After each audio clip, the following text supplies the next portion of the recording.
Hello everyone, it's back to Space Quest for the fourth installment in the series. Roger Wilco and the Time Rippers. I think this is the favorite of a great many people, and I'm no exception, though it's tied with number 3 in my case. Space Quest 4 was the first game in the series to be released in VGA, at around the same time the Space Quest 1 VGA remake was made. But it also has another novelty. It was released in what was known back then as a talkie CD-ROM version with digitized speech, and that's the version I'll be using. This is good for me, because reading all the text is quite hard on my voice. And as always, I'll record the game's music with my Roland MT-32 for maximum quality. Well, enough talking, let's get started.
We rejoin our friend and semi-hero Roger Wilco as he rockets back toward his home planet Xenon, which he hasn't seen since Space Quest 2.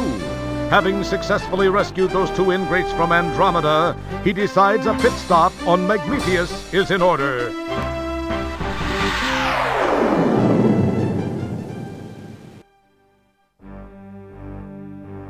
During the descent to this cosmic canteen, he is unaware of the interest that has been generated regarding his fate.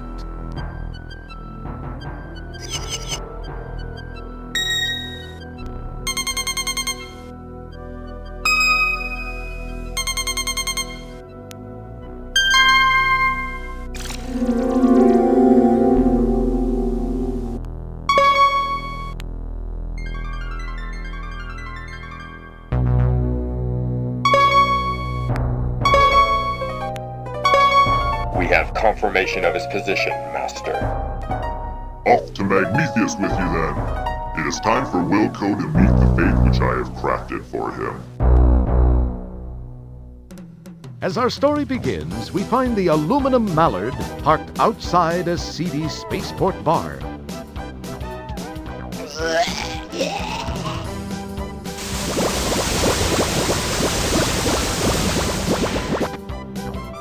We join Roger as he relates one of his greatly exaggerated tales of adventure. The aliens are only too happy to listen, as long as Roger is by. See, there was this deadly root monster, a ferocious swamp creature, and a Avian terror beast to contend with. Then I had to outsmart another of Vohaul's gorillas and steal the shuttle so I could penetrate the asteroid fortress and pull the plug on that corpulent creep once and for all. Yeah. Are you Roger Wilco? Yeah. Please come with me.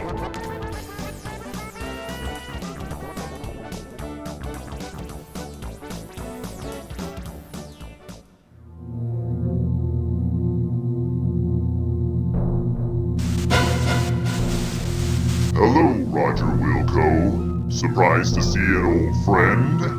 You have no idea how special this moment is for me. This is no chance encounter, I can assure you. I have this one loose end to tie up before I begin my reign as the supreme being of all that exists. I do not like to lose. You are a blemish on what would otherwise be a perfect record of domination, terror, and invincibility. Besides, I'm still a bit miffed about that asteroid deal in Space Quest 2. Anyway, to relieve the pain of my humiliation and to prevent you from being a pain in my future, you must die. It's been nice seeing you one last time. Then, do the dirty deed.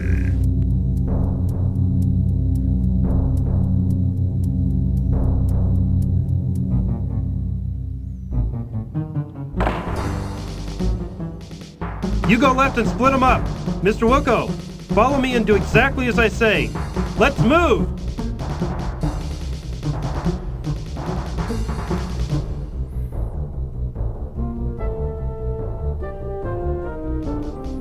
Hey, I want to know what the... Listen, I can't explain it all to you now. They've got a beat on our coordinates. We've got to move fast.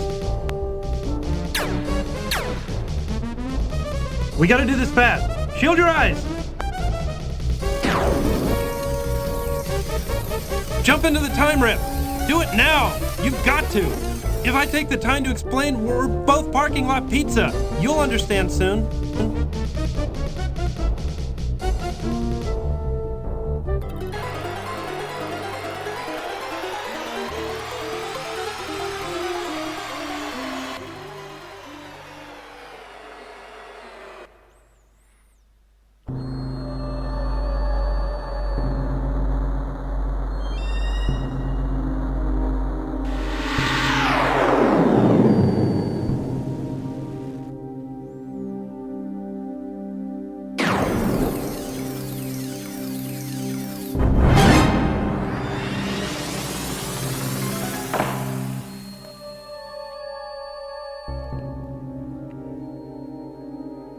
Now where am I? You wonder aloud to non-existent auditory organs. This place sure looks homey.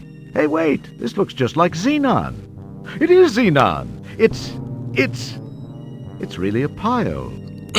Along with the changes induced by an armed conflict, the city looks different, more modern, with a heavy dash of post-disaster seasoning. Casually glancing at the status line, you happen to notice that you're in Space Quest 12. What's happened? Who was that guy with the overdeveloped hairdryer? Why did you let yourself be talked into jumping into some strange shimmering hole? Why are you talking to yourself? These incredibly intriguing questions will quickly be forgotten with barely an electron stirred in that well-armored orb atop your shoulders. Okay, there we are. I like how they're using the sequel numbers as reference to time frames, and how Roger is apparently able to look at the status bar to tell what time he's in. The fourth wall does not exist in this game. The CD-ROM version had a couple of disadvantages compared to the original floppy version. The primary problem with it, at least for my purposes, is that it does not have the ability to have both text and speech at the same time. I like to include subtitles whenever possible because, well, not everybody is equally great at English, and I might talk over some stuff or whatever. So, in case you can't hear something, it's nice if you can also read it. Unfortunately, that wouldn't have been possible. But I was able to find a fan-made patch for Space Quest 4 CD that actually fixed this problem, along with a couple of others. So I can actually enable both text and speech. Unfortunately, I couldn't do that before the introduction, but from now on we'll have both text and speech. Also gonna up the speed a little bit. Another thing that this version fixes is some of the graphics in the CD-ROM version were inexplicably worse than the floppy version. For instance, the background of this screen looked much more pixelated, with much more palette troubles than the floppy version. So this patched version actually puts some of the floppy edition graphics back into the CD version. So we should be getting the best of both worlds. Also back are the smell and taste icons from Space Quest 1 VGA, which is great, of course. Again, they serve no purpose, but they do give you a lot of humorous messages all across the board. And you might be wondering why I'm keeping my mouse over here while I'm telling you all this rather than letting the game run, because unfortunately in this particular portion of the game there are a couple of things walking around these streets that can kill you. And I don't want to run into them by accident while I'm explaining stuff. Anyway, since we've basically run out of time with just the introduction and this little bit of explanation, we'll get started on the game proper in the next video.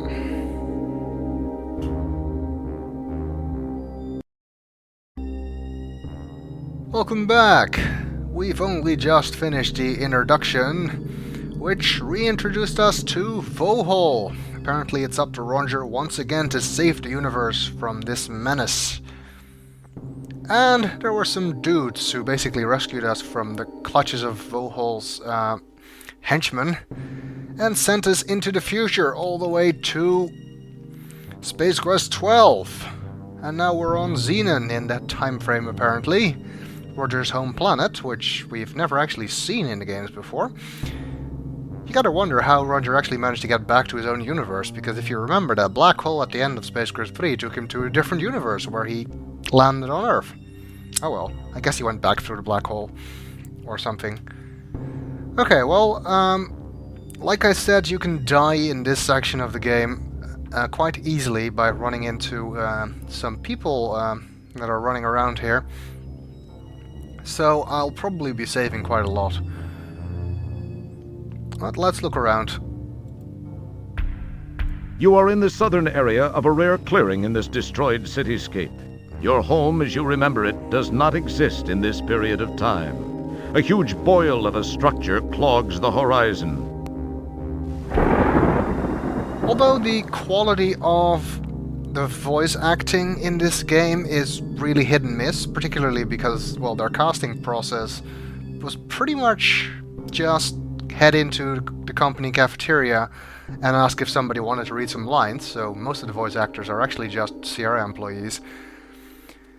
One thing, though, that really makes the CD version worthwhile is Gary Owen's brilliant narration.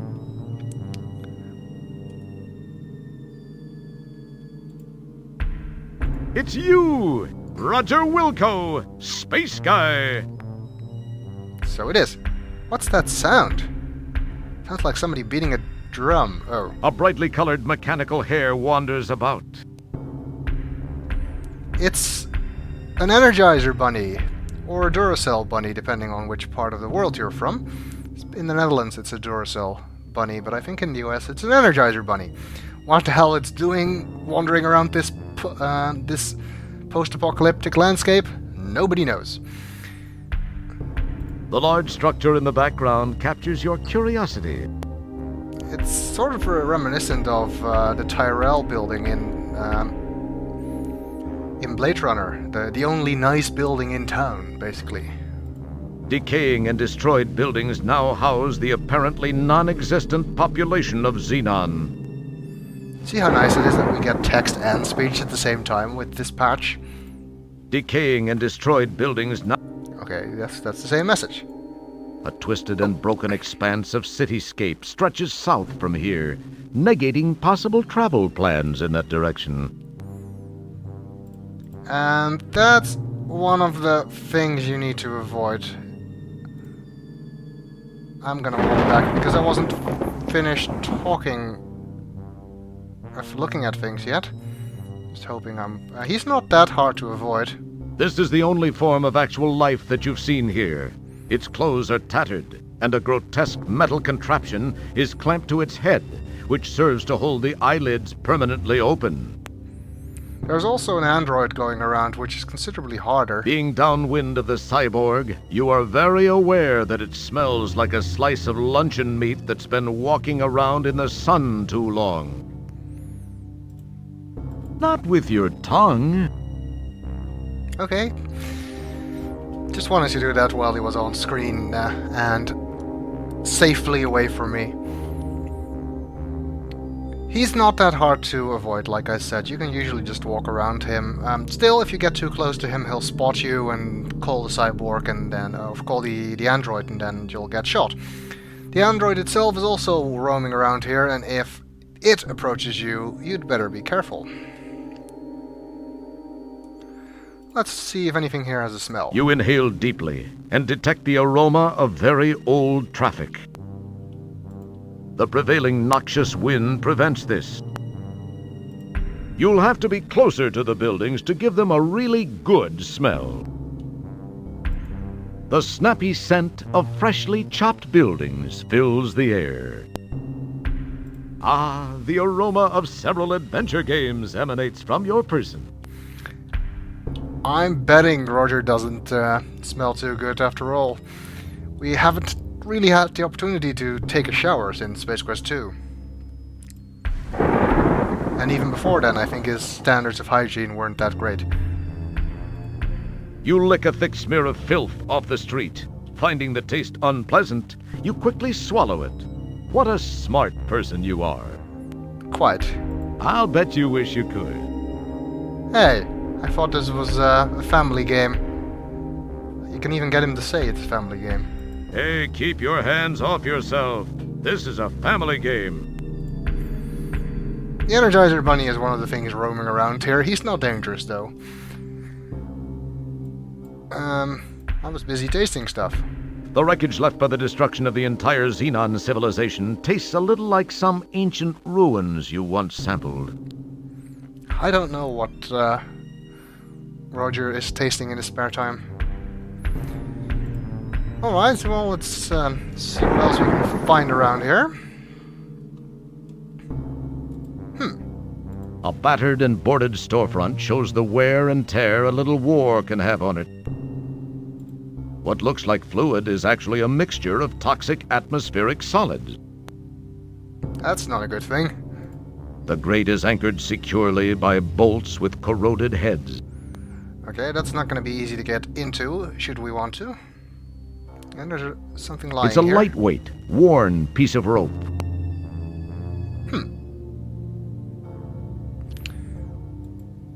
There's a sweet, fruity odor coming from the building.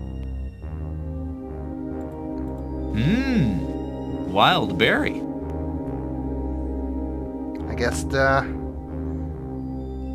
building tastes after the color it is, whatever. The snowsberries taste like snowsberries or something. It smells just as good as it looks.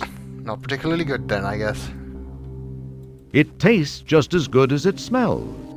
Is this game getting recursive? I think that's actually one of the standard messages it gives for stuff that doesn't actually have a custom smell message. It smells great. It's the return of the pun. It tastes great. It tastes great too. Does the rope smell like anything? Smells like a frayed old length of rope. You run the risk of tying your tongue in a frayed knot. Well, better not risk that then. The amount of messages varies per area of the game. This starting point happens to have a lot of them. The Galleria Mall later on is another place that has quite a lot of messages, if my memory is right. But there are also places that have barely any smells. So we should actually be getting some kind of progress at some point. Still, these messages are funny.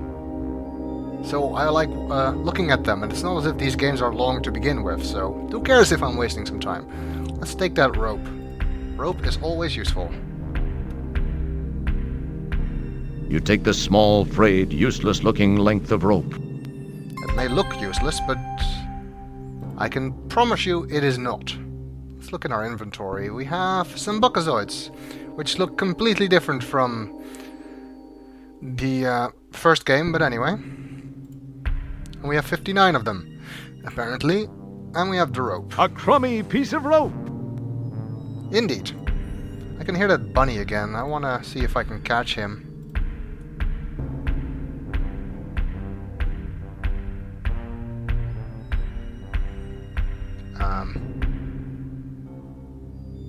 Okay, I could hear it, but not see it. Fuck.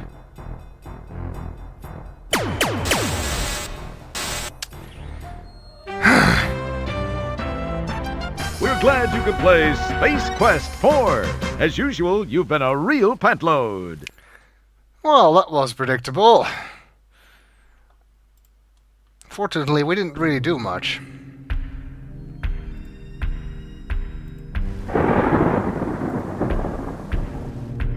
I want to see if I can catch that bunny. The hare, anticipating your clumsy attempt to catch it in the open barehanded, won't come anywhere near you. Okay, well, that's not gonna work then.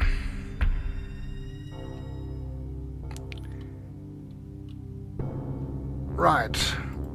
Let's get that rope. You take the small, frayed, useless-looking length of rope. Oh, great, it's him again.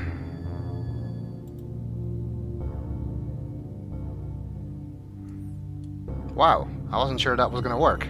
But it did! I'm gonna save, just because we took the rope.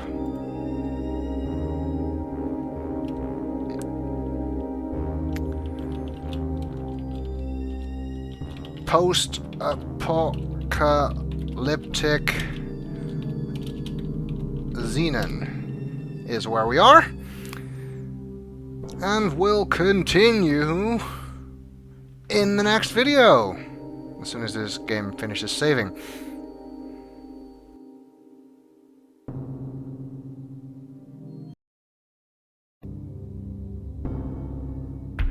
Welcome back. We've seen this bunny walking around here. Oh, there he goes. But we cannot catch him with our bare hands. What we can do, however, is set a trap.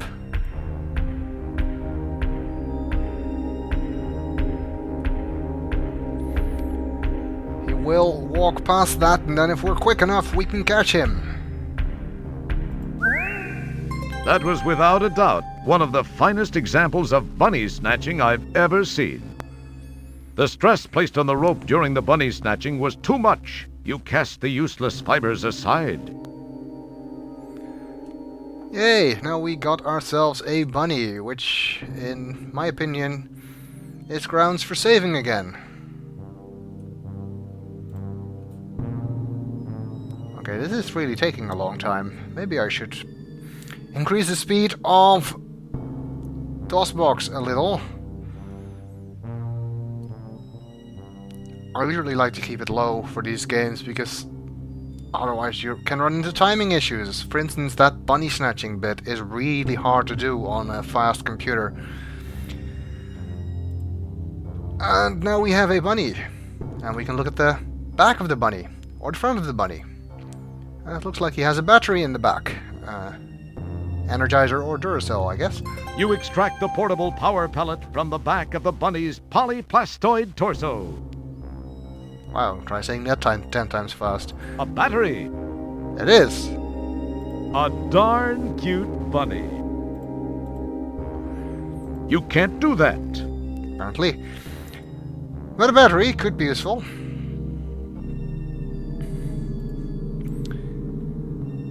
Alright.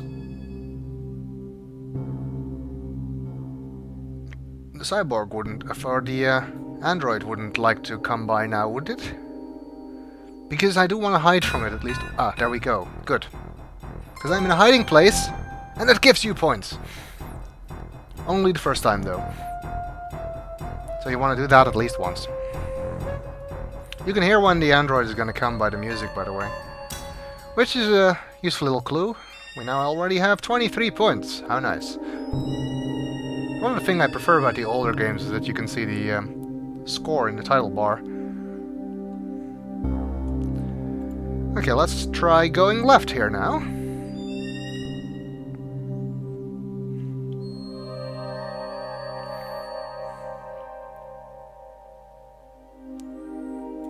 And I'm gonna save again. This is gonna be a regular occurrence.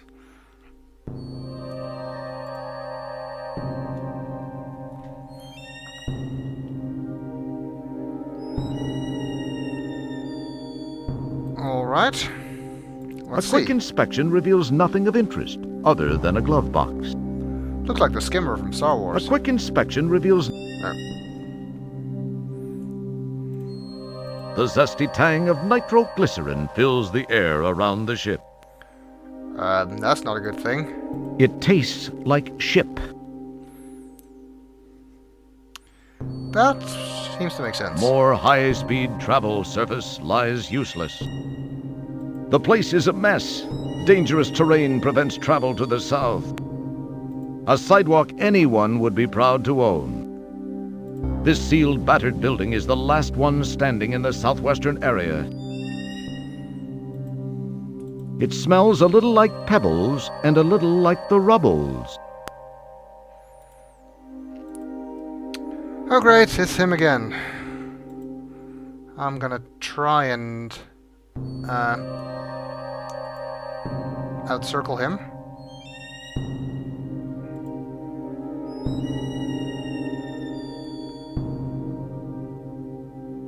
Wait, how the hell did I end up back here? Does he come down here? I did save when we were here, so in case he does, I can always just restore. In the meantime, let's smell some more stuff. This section of the sidewalk still smells fresh after hundreds of years. That's some well-preserved sidewalk. It smells like something that wasn't designed for noses. That's another default message. It doesn't smell great, but it smells better than you. Well, that's not hard, I guess. Ugh. Yeah, that was a bitter section. I don't think I want to lick the road around here anymore. As if it was a logical thing to do in the first place. There's nothing like fresh air and sunshine to make a sidewalk taste great. Sure. It tastes like a cement milkshake, only crunchy. Wouldn't the cement milkshake taste crunchy anyway? That's not a very clean habit. Oh.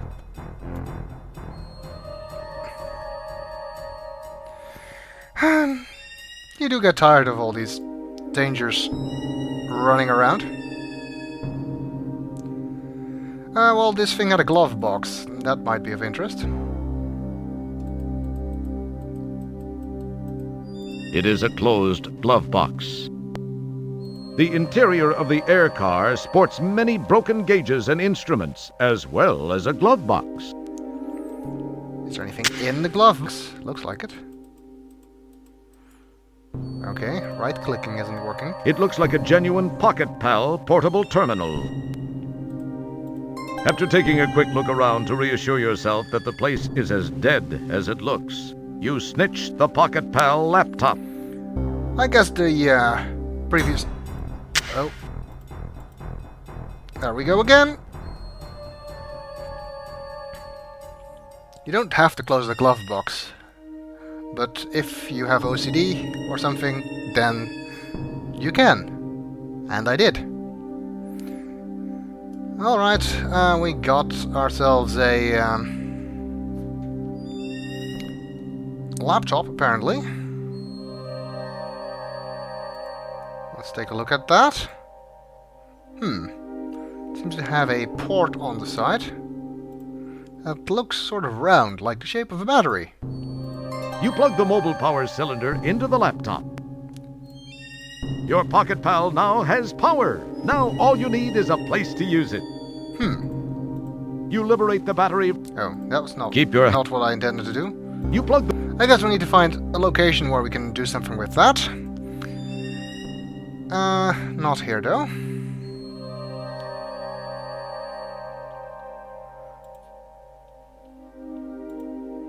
Let's head north.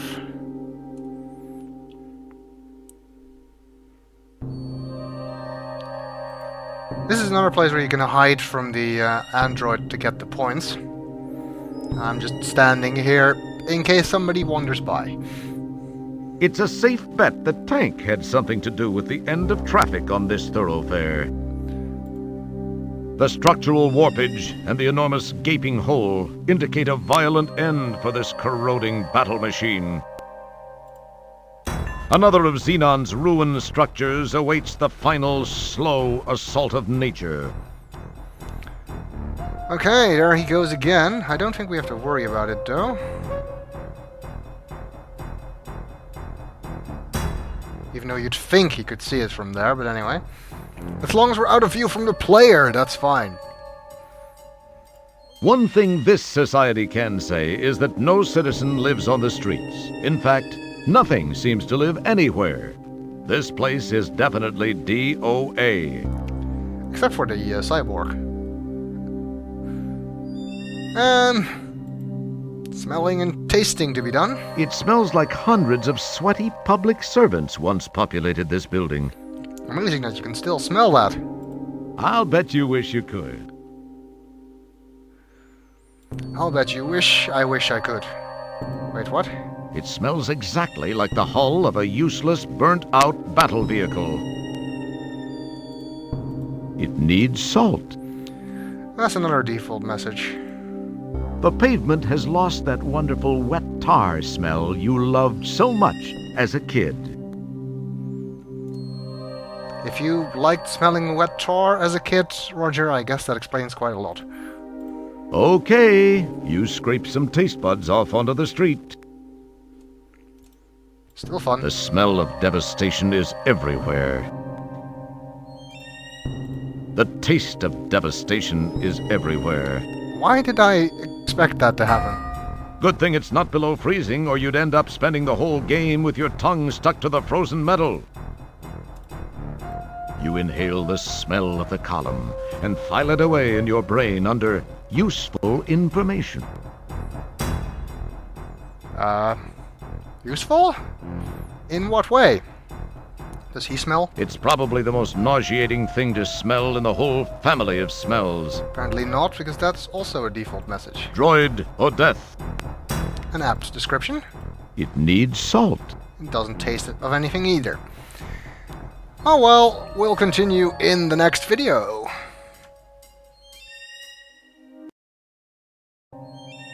Welcome back. We're still running around Xenon, trying to figure out what to do. We need to stop Vohaul, I guess, but that's our long-term goal. In the short term, let's inspect this here tank. Surprisingly, no one has taken this small, innocuous-looking piece of unstable ordnance. Unstable ordnance. That doesn't sound like a good thing to pick up. Let's look at our points. We have 31 points now. Okay, you now have the unstable ordnance.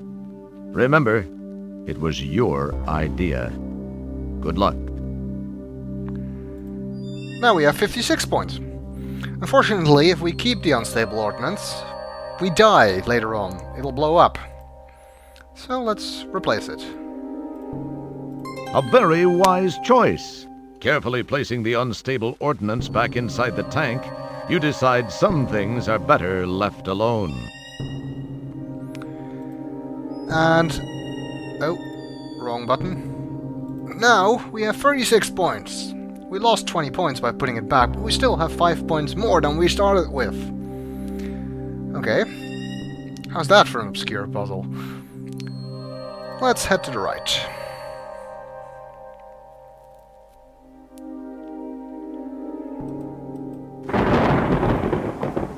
You stand centrally located in perhaps the only debris-clear area on the surface of this city.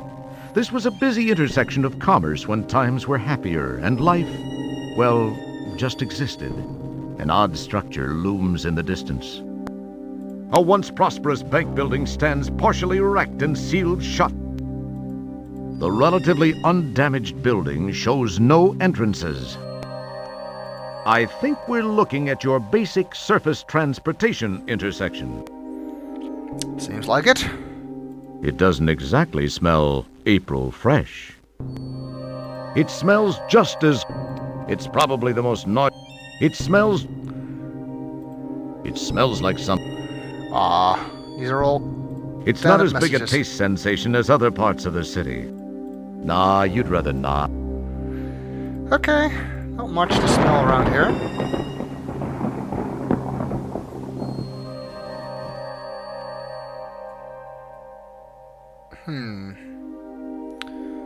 Let's see. More grates. This grate has crud, gunk, and sludge built up around the edges. You can see through the grate, but can't make anything out. Interesting, different message than the other grates. The grate is anchored securely by bolts with mildly corroded heads. It doesn't say for this one that it's anchored securely. However, I actually want to check out the rest of the city before we head down there.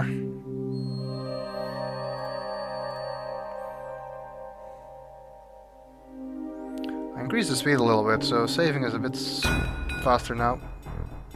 Oh, and it's a good thing we didn't try and go down there.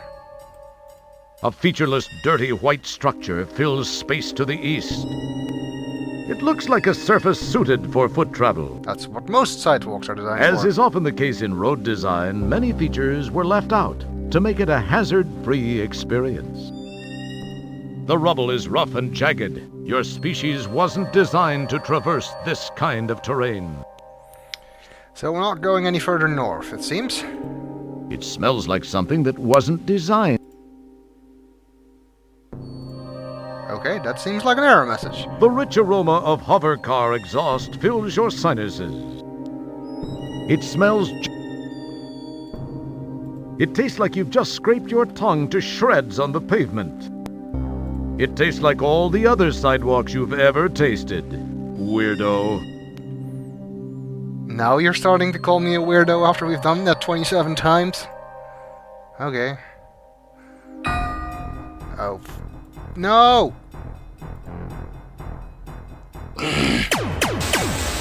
I hates him.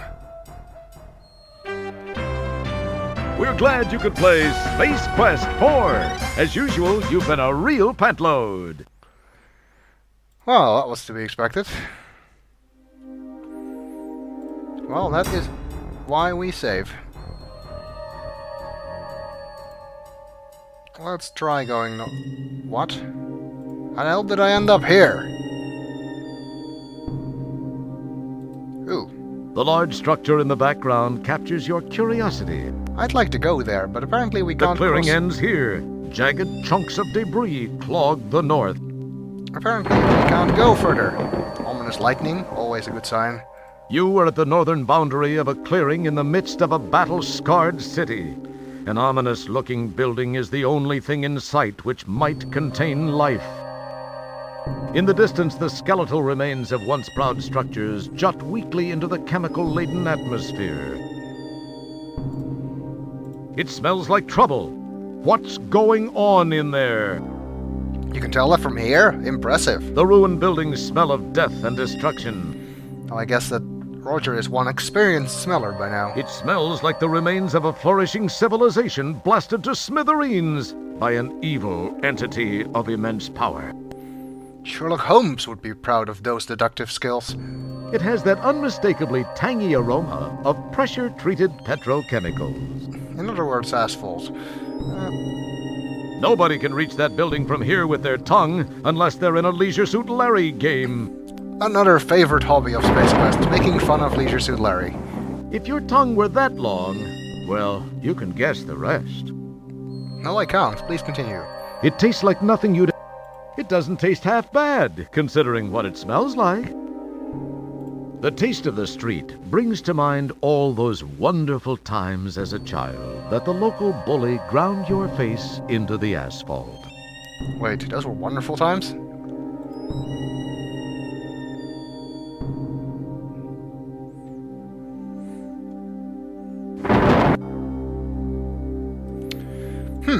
A hazardous accumulation of unstructured structures blocks safe passage to the north. It looks like a surface suit. You are in the northwest corner of the rubble-choked streets of Xenon. The old Bank of Xenon building held up fairly well. Too bad. They turned Roger down for a loan once. But if I worked there, I'd turn Roger down for a loan. There's nothing like coating your lungs with rubble dust to get your adventure off to a great start. It smells like old money and new rust. Indeed. It smells mostly of dust and dirt. The rich aroma of hover car exhaust fills your sinuses.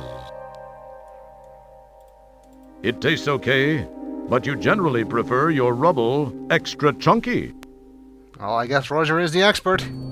Okay, you get your last licks on the bank. It tastes like all the other sidewalks. It tastes like you've just... And we're running out of messages. And this should take us back to the middle, okay? Anyway. Let's check out that grating. Seems like there's nothing else here.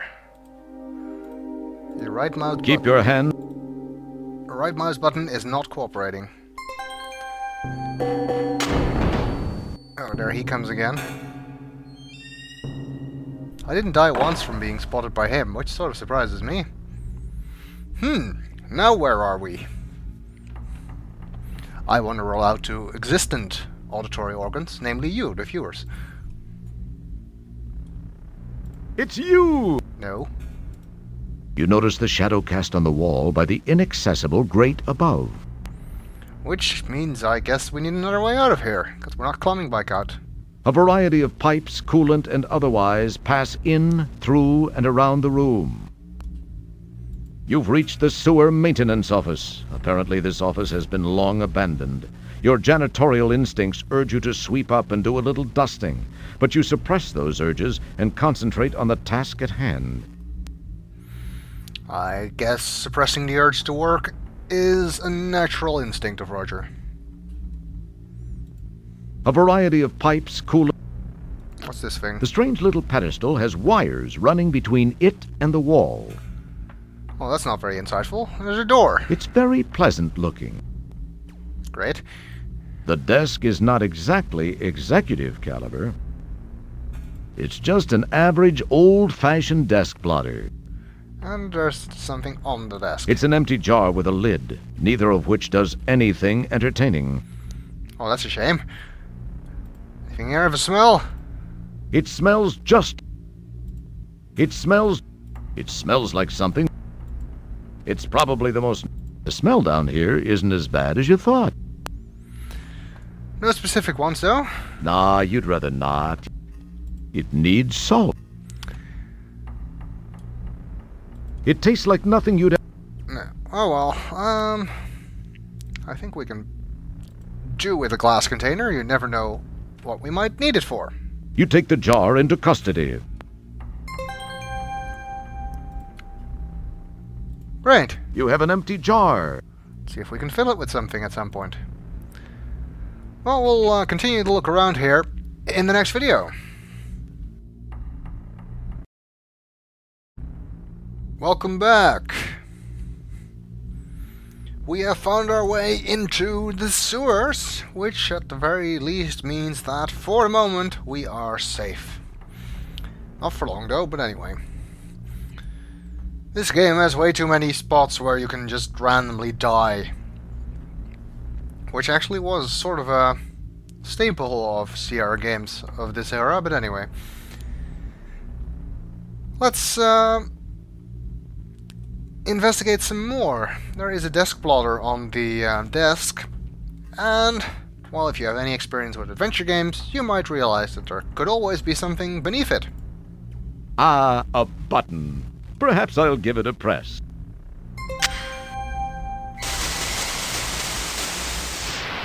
Data entry 22795. This message is to whomever may be so fortunate as to find it. I am Professor Lloyd, lead designer of the Xenon Supercomputer project, the ultimate in artificial intelligence. The computer was designed to enhance our lives, but instead ended up being the ruin of us all. Isn't that always the way? We made the mistake of tying it into the most important facets of our existence here on Xenon, including our weather control and defense systems. It seemed like a sound idea at the time, and all proceeded well for about 3 years. It was around then that a deep space salvage operation recovered what appeared to be some sort of antiquated data storage unit contained in a flimsy cardboard box on which the words Leisure Suit Larry were imprinted. On its back was the picture of a not particularly wholesome gentleman, but that's another story. My counterparts exhibited shameful behavior as they tore open the box to get at its contents. I could not understand the commotion it generated. The data was uploaded into the supercomputer for analysis. As a result, a crippling virus spread through the machine like a bad social disease. All control of the computer was lost. All screens went blank. Then these words were displayed by the monitors and uttered by the vocal outputs. Wilco must pay. From that day forth, the possessed computer waged war on the inhabitants of Xenon, using our own weapons against us. Some managed to escape to other planets. Those of us who remained stayed to fight the machines and robots under its control. It was a bloody war. Those of us that were not killed were taken captive and modified. These cyborgs infiltrated the loyal ranks of resistance, rooting out almost all of our hiding places and exposing us to the mechanical menace. Some of these poor souls still wander the streets. As we've seen. As of this recording, we are down to only a handful of rebels. My health is deteriorating rapidly. To make matters worse, I've just learned that the computer has unraveled the mysteries of time travel. I've sent my 2 best men to attempt to steal this new technology. If you are not a machine, then perhaps they were successful. Please realize, you are Xenon's last hope.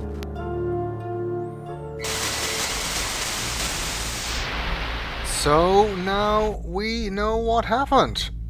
How we got here. Apparently those 2 guys that got us at the beginning and sent us into the future worked for this fellow, for the resistance here, fighting against the supercomputer, who it seems has been possessed by Vohaul through a computer virus on some Leisure Suit Larry floppy disks. Figures that L. Lowe would be the one to be responsible for the downfall of civilization. Oh well. I guess that clears up some things. And you can go through the entire game without having found this, so you wouldn't really know what's going on. But anyway. I guess it's up to us to stop Vohaul. Well, we can't do that from in here though. And we can't climb back out. Don't mess with it. Oh. No message about you can't climb back out? I guess not. Well, can't climb back out anyway. So the only way out of here seems to be this here door. There is an Easter egg, by the way, here that allows you to see some of the developers' vacation photos on this holographic doohickey, but I'm not going to show it. Also because I can't remember how to do it. And it wasn't that interesting anyway. Good. Well, this opened. See where it leads. You peer into the darker area beyond the hatch frame and see nothing particularly revolting. Well, that's good enough for us, I guess. Hey! Oh no! The door has shut, and there's no way back. What are you going to do now? Find another way out. These sewers are surprisingly not nearly as dangerous as the ones in Police Quest 2. This is a section of the Xenon sewer system. Fortunately, there seems to be very little of the secret ingredient usually associated with sewers. Sewage, I'm guessing he means. This hatch, locked from the other side, was your portal to this area. Unfortunately, it's a one-way portal, apparently. There's a small vent set into the side of the sewer tunnel. Unfortunately, it looks way too narrow for a space janitor, even a skinny one, to squeeze inside. Well, that sucks. It smells like cotton candy, roses, and fresh roasted peanuts. Yeah, right. Well, what did you expect? Your nose isn't long enough to reach the vent. It smells just... This rough area tastes strangely like blood. Oh, that is blood. You shredded your tongue. Your mother should have warned you about licking strange areas.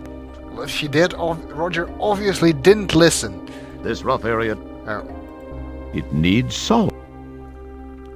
I want to go back out. This hatch opens from the other side only. I don't like it in here. I want to go home.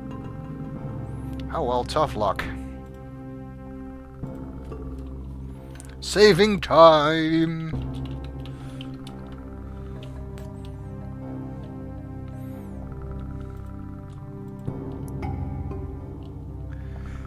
Let's see if we can find our way out of these sewers.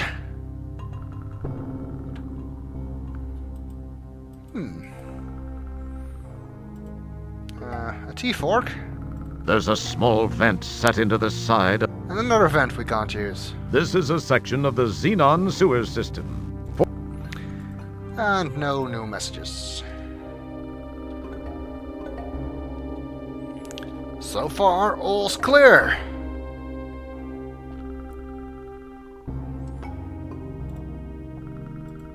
Yet it obviously isn't going to stay that way. Hence my propensity for saving again.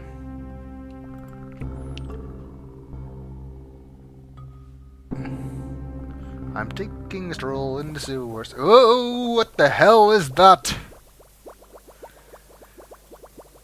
Not only do we need to get away from it... A blob of slime has gained an attraction for you. Is the green, viscous, congealed wad of vile helper bent on your destruction? Or is it just a friendly puddle of scum looking for a new friend? Dare you find out? I'm gonna risk smelling it. What were you expecting? Lime slime? You notice a burning sensation when you get a strong whiff. At least it seems we didn't die. You took a little too long. Now it's slime time! Oops. Well, I guess it didn't want to be friends. As the green slime dissolves the flesh from your bones, you think, hey, this stuff consumes 47 times its weight in acid. Slime Chow! That's sort of a reference to the various Chow death sequences in Space Quest 3, like Paw Chow and Snake Chow. Okay, so we need to be a little bit quicker.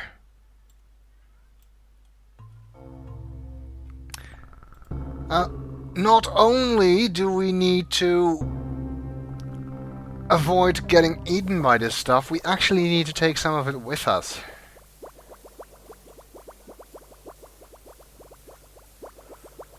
Using the jar. Because everybody knows Okay, glass is immune to acid. You scoop up the slimy secretion. Better get away now before it scoops you up.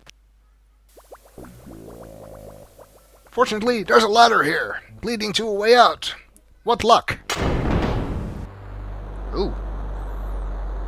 It seems like that ship we could see at the end of the introduction sequence is now landing in front of us here. Something tells me that this is not a good thing.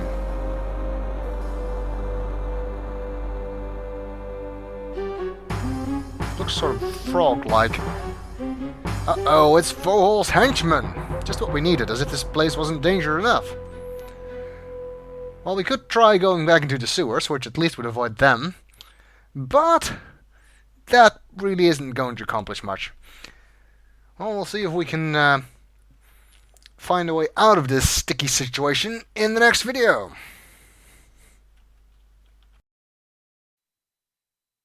Welcome back. A shuttle just landed here, and some of Vohaul's henchmen, who are actually known as the Sequel Police, interesting name, acknowledging the fact that apparently sequel numbering is the method of time passing here, the method of measuring time, as indicated by the fact that we are apparently in Space Quest 12. Anyway, these guys make our life even more difficult. As if it wasn't difficult enough with the cyborg and the android. Anyway, our goal really is to get into that big building, because that's probably where the supercomputer is.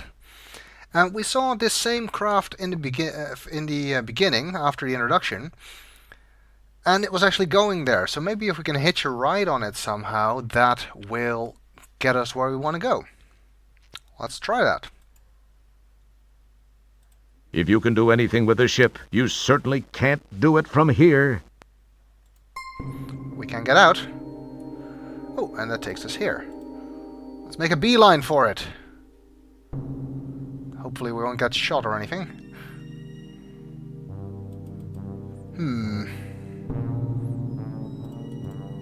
You look at the finely sculpted ship. It looks to have been designed for atmospheric operation, probably used solely for patrol excursions. This seems to be a relatively spacious landing gear compartment. Wonder how cramped it gets in there when the gear is stowed. Does the thing smell like anything? The dust kicked up by the retros, the heavy stench of burning fuel, and the sharp smell of electricity make for a unique olfactory extravaganza. You sear your tongue on the hot metal. Apparently it's only safe to touch the now exposed area beneath the landing gear housing flap. Well, that landing gear compartment sounds like an excellent place to stow away. If it really is as spacious. This seems to be a relatively spacious landing gear compartment. Wonder how cramped it gets in there when the gear is stowed.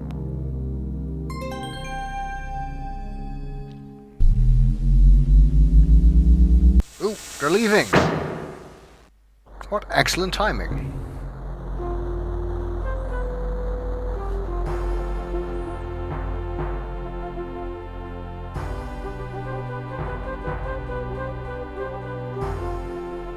I like this music.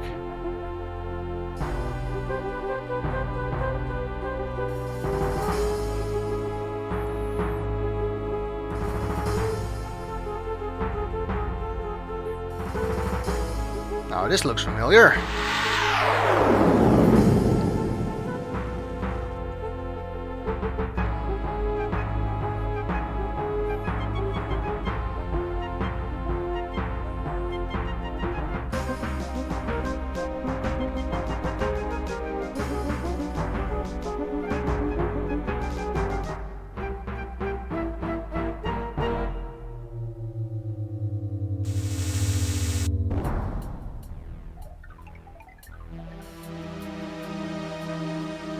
Okay, we have arrived. Let's take a look. This is the patrol shuttle you hitched a ride on. This is the middle section of the supercomputer's landing bay. The ship you hitched a ride on rests here. Is this some kind of refueling thing? This is a fueling unit for the patrol shuttle. It is! From this vantage point, high above Xenon, you can truly appreciate the scope of the destruction. What a mess. You can't actually see those. You just think you can. Okay. It smells just... It's probably the most It doesn't smell... That's not a very... Nah, you'd rather... That's not... Nothing here smells anything special anyway. Let's save here.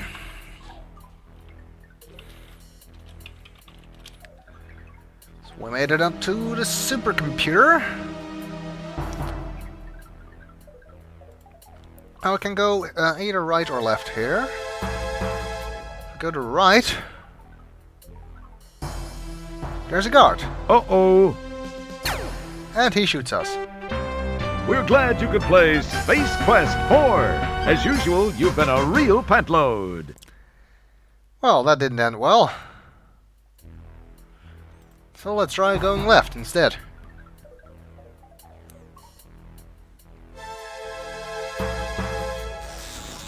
Wee, what are those things? We've seen them before.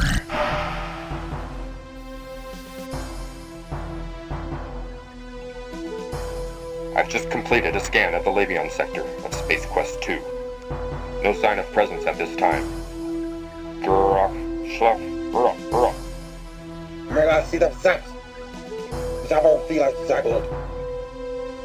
The hell? Anyway, if this guy just got back from Space Quest 2, it seems to indicate that these things are time machines. I'm gonna try looking at them. You give the time pod a long glance. It's not the most attractive vehicle you've ever seen. It resembles an overgrown titanium tennis shoe. A gold-tinted glass shield seals the top. You look quickly, careful not to attract any attention. As you can see, they are carrying weapons. So we'd better move quickly. And he's left his time pod open, so let's see if we can get inside before they notice us. And we did! Haha! Now we have a time pod, and we can go anywhere we want. Well, let's look at some stuff. Or not. You look out at the city you were born in decades ago. You're sure glad you weren't there when this devastation happened. You might have gotten hurt. On the bright side, you won't have to pay those delinquent traffic tickets. Well, there's always a bright side to everything. That's your head, Roger. Now use it for something. That button opens the canopy. I don't want to do that. The readout displays some interesting symbols similar to those on the keypad. You wonder if these might bear some significance. Oh, who knows? They might. And because they might, we'd better write them down. Of course, I've already done that, so I don't really need to. It seems that this is a keypad to enter a time code or whatever you want to call it. However, this is not copy protection. There was actually copy protection at this part of the game in the floppy version, but not in the CD version. Because at the time, there were no CD writers yet. So Sierra basically thought that if you had the CD version, there was no way you could copy it. So they didn't put copy protection in the CD version. So we don't have to bother with that. We do, however, need to figure out these time codes. Since they're not copy protection, they're not in the manual. So what do we do then? Well, before we start messing with them, it might be a good idea to try and save. You never know, after all. Well, I guess since we don't really know any codes... Well, we know this one code that's up here now, which I guess is the code for this time frame, which could be useful to have later. However, since we don't have any other codes, let's just try one at random. Let's just go from left to right or something.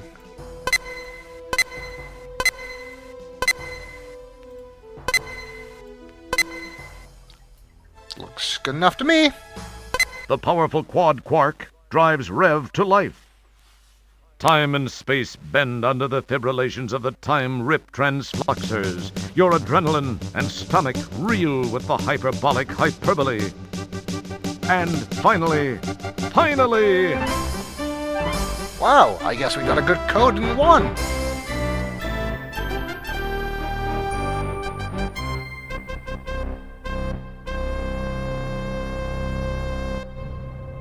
Hey, I recognize this place. Yes. This view provides a flashback to a recent adventure. It looks real hot out there. Hot enough for thermo-weave underwear. It's Ortega. This is actually an Easter egg. And a fun one at that. I just want to save here again. Time pod will do. You can see we're back in Space Quest 3, the Pirates of Pestilon. Oh, let's go outside. Even though we don't have our thermoweave underwear, so it's probably not a good idea. You can see that this is after we went by here, because this platform has already dropped.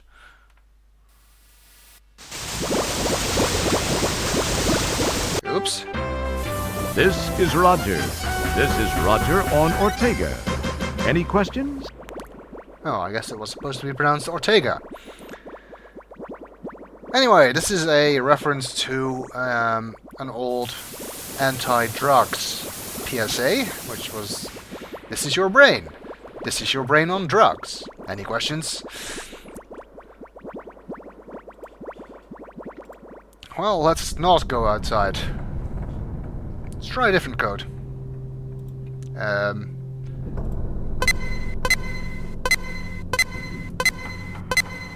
Oh, And that was one button too many. I'm sure that's gonna work. The powerful quad quark drives Rev to life. Time and space bend under the fibrillations of the time-rip transfluxers. Your adrenaline and stomach reel with the hyperbolic hyperbole. And finally, nothing much happens. That must not have been a valid code. Try again.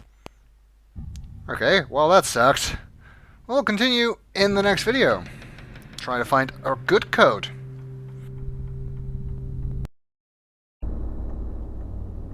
Welcome back. We found us an Easter egg and ended up in Ortega. On Ortega in Space Quest 3, the Pirates of Pestilon. Seems like we were just here last week. Anyway. We have to continue the quest for a proper time code, because this one isn't really useful. Because without our thermo-weave underwear, which apparently we got rid of for some reason, we can't go outside. Well, we already tried a random code. Let's just try a bunch of the same symbols.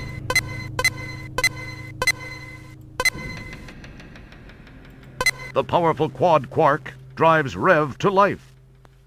Time and space bend under the fibrillations of the time-rip transfluxers. Your adrenaline and stomach reel with the hyperbolic hyperbole. And finally... Wow, that worked!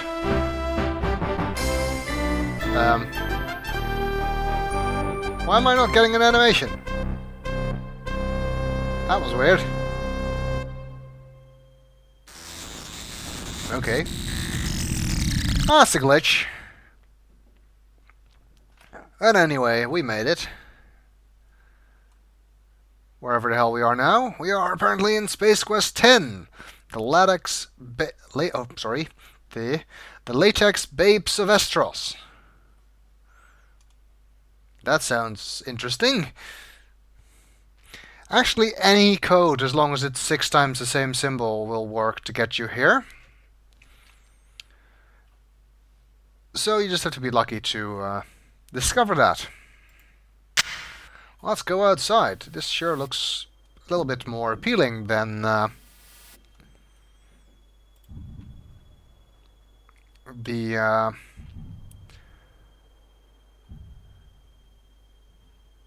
exterior of Ortega. You've seen a lot of plateaus and sloping hills before, but this one's a butte. The entire horizon undulates in enticing peaks, curves, and crevices for which Estros is famous. That has got to be some kind of innuendo. The shale-like shelves provide a stairway to the unknown. Okay. Let's go left. I'll actually look at the pod. Your high-tech but ugly pod stands ready to ride the wild plains of time. Good to know. The smells of stressed carbon fiber, cooling engines, and ozone fill the air. You can't use... Nothing happened. It smells like something that... Nothing... Ah. Tasting the cooling time pod would not be a good idea. It would serve no purpose. Oh well.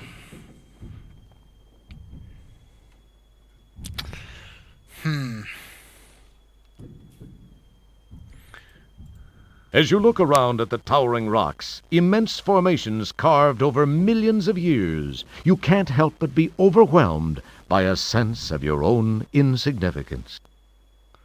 I guess it doesn't take much for Roger to be overwhelmed by a sense of his own insignificance. As you look around at... It's you, Roger! Nope. Sedimentary layers of rock form a stairway which winds its way down below. Convenient. Let's see what happens if we go there. Not sure if you can fall off, but just in case.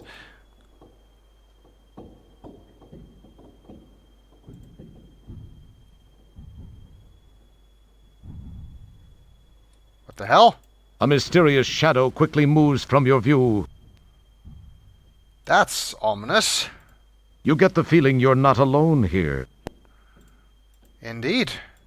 Looking out across the expanse, you see a natural bridge of rock. As you look around at Oh. I have a bad feeling about this. Oh, it's a dead end. the water here is quite deep. Here at the base of the buttes lies the legendary Sea of Estros. The shimmering crystal-clear water is calm and inviting, giving no hint of the currents that could suck you under fast enough to pull your skin off and leave your insides standing on the shore. We could show you that, but it would be in bad taste. Well, it's never stopped Sierra before. It smells just... That's not a very clean habit. Why, it's water. If anything, would be safe to taste. I guess it would have been this, but anyway, no. Well, there's nowhere else we can go from here, so let's head back up.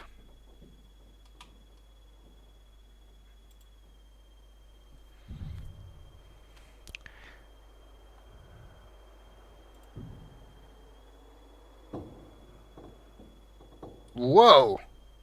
Whoa! What was that? I hate it when Roger says the same thing as I did.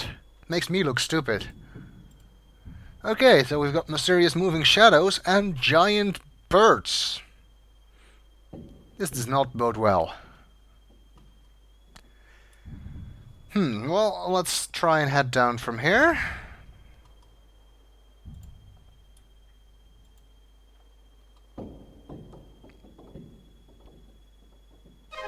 Ah! Uh-oh. You look pretty pathetic hanging under the pterodactyl. That's a pterodactyl, no bird. Wow, what an incredible view! Yeah, I'd enjoy it if I weren't stuck here. You see a huge nest in the distance below you. Wow, what? Something tells me this isn't gonna end well.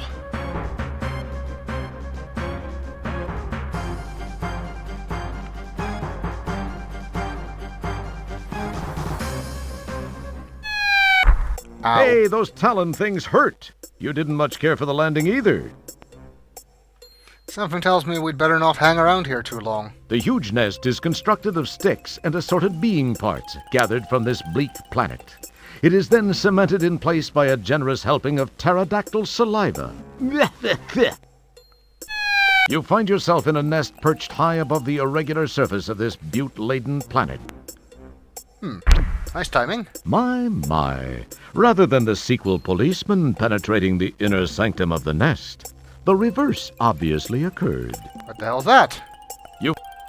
You find yourself... You can't look at it. Anyway, it is, actually King Graham being carried by the giant eagle or whatever it was in King's Quest V, a game which was also developed around the same time as this one. Let's take a look, see if we can smell anything here. It's probably the most nauseating... Right now, the sequel policeman has no distinct smell. But give him a few days and he'll be quite aromatic. Not to mention plumped up like a ballpark Frank. I guess they're cyborgs then and not robots, even though they looked like robots. Take it from someone who knows sick. Licking corpses is going way beyond simple dementia. Get a grip, pal. Hey, that's not what the text said. Search him. You frisk the skewered sequel policeman and turn up a paper-wrapped wad of used chewing gum. Well, that's a useful thing to take with you. Anyway, I am quite sure that staying around here too long is going to be bad for my health. So let's use this handy opening to get out.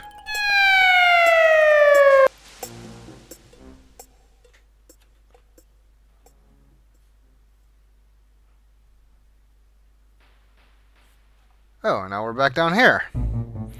Well, I guess we're safe. Or not.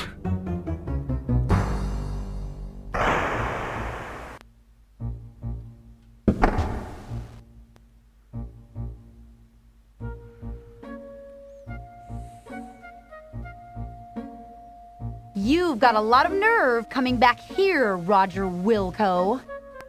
After leaving me the way you did, you male scum. This is the last woman you'll ever dump on. Right, girls? Right. Said you couldn't be tied down. I said that? You said you had to be free to roam the galaxy. Was that me? You'll be sorrier than you look. We'll see to that. Yeah. Into the sub, fly boy. Well, normally I wouldn't really mind being captured by a tall, leggy blonde. However, those, guns look like they mean business. She looks like she might be familiar to you someday. However, the gun in her hand looks like it could limit the chance of any lasting relationship in the future. Or the past. I guess these are latex babes, by the way. This one looks committed to finding out just how good you'd look on a spit. Her spear gun is pointed in a direction that eliminates any need for second thought. The submarine has a sporty look to it, distinctly hydrodynamic compared to those fine vessels you've traveled aboard recently. And we'll continue in the next video.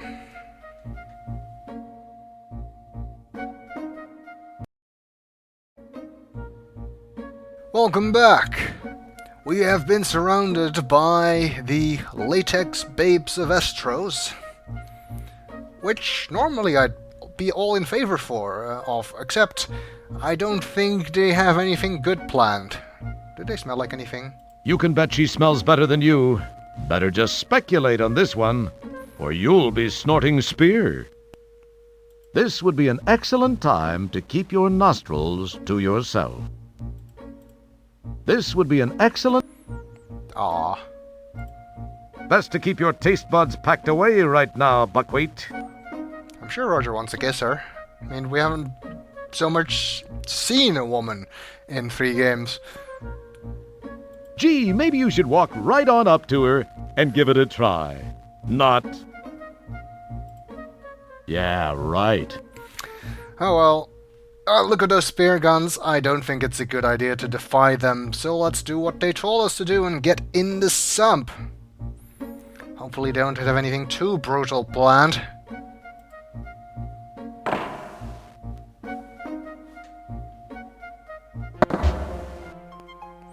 Strange thing is the other 2 are not coming with us, but strangely will still be there once we arrive. What have I stepped into this time? You think to yourself, as the latex babe's submarine makes its way through the eerie blackness. Oh, the hell? A spotlight illuminates the floor of the cave as the sub makes its way through the eerie darkness. I was trying to look at the deal. This is Zandra. We are approaching checkpoint 6. Prepare to open the tunnel door.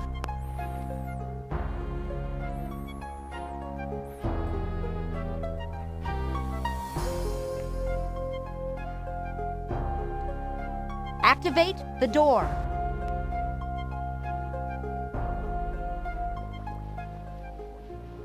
Ooh, an underground base.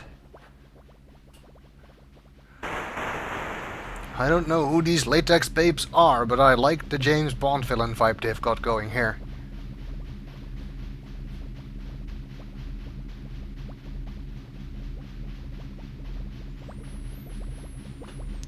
How the hell did she get here ahead of us?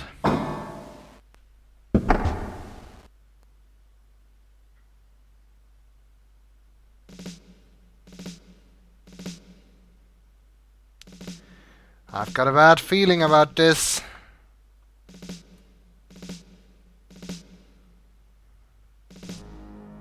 Sit down.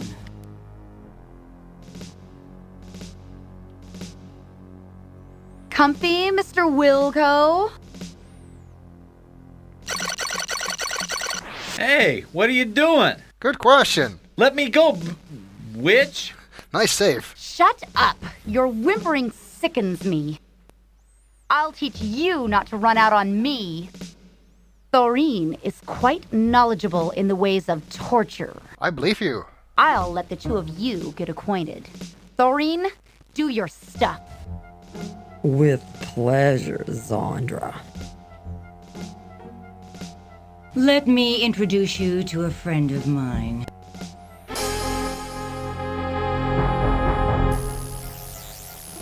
What the hell's that? This is Epirip 357, the most powerful hand-hair remover in the universe, and it's capable of shaving your legs clean off.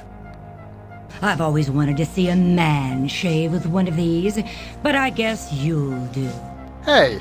Now you'll know the meaning of the word pain.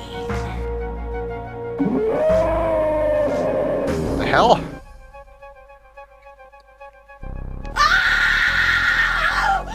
It's a sea slug! Run, girls! This is what they call from the frying pan into the fire, I guess. Instead of getting tortured, we'll be eaten by a sea slug. It's a slimy slug tongue.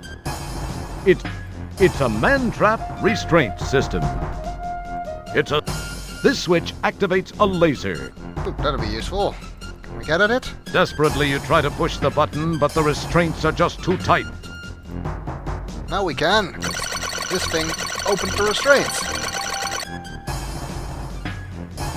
However, we're not out of the woods yet. You see what seem to be pressurized oxygen tanks. Oh, I guess if they rupture, we're gonna see some serious shit. Nothing happened.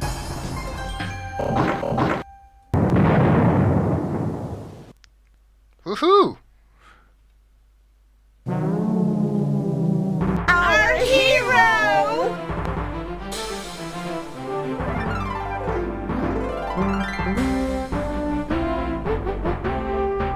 Wasn't he great, girls? Well, Raj, I guess we can call it even. Thank you for ridding our fortress of that slimy, awful sea slug. I know I can't blame you for backing out at the last minute. I guess I was a little overbearing. A little? Sorry. Can we still be good friends? Well, now, wait a minute. Let's talk about this. No, Roger, you were right. You don't need to spare my feelings. It just wasn't meant to be. It's better this way. Well, girls, I feel like celebrating. Let's go shopping!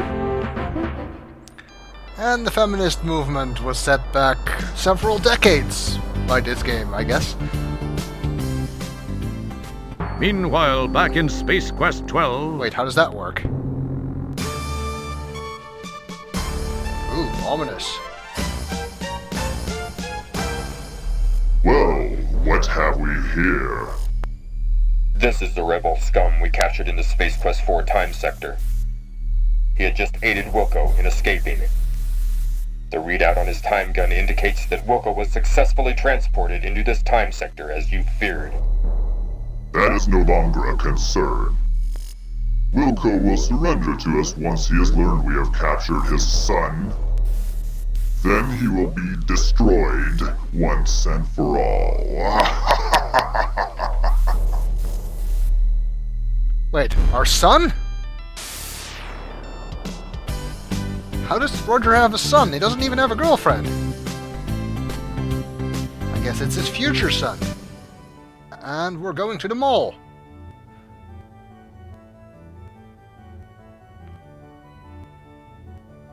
Sail!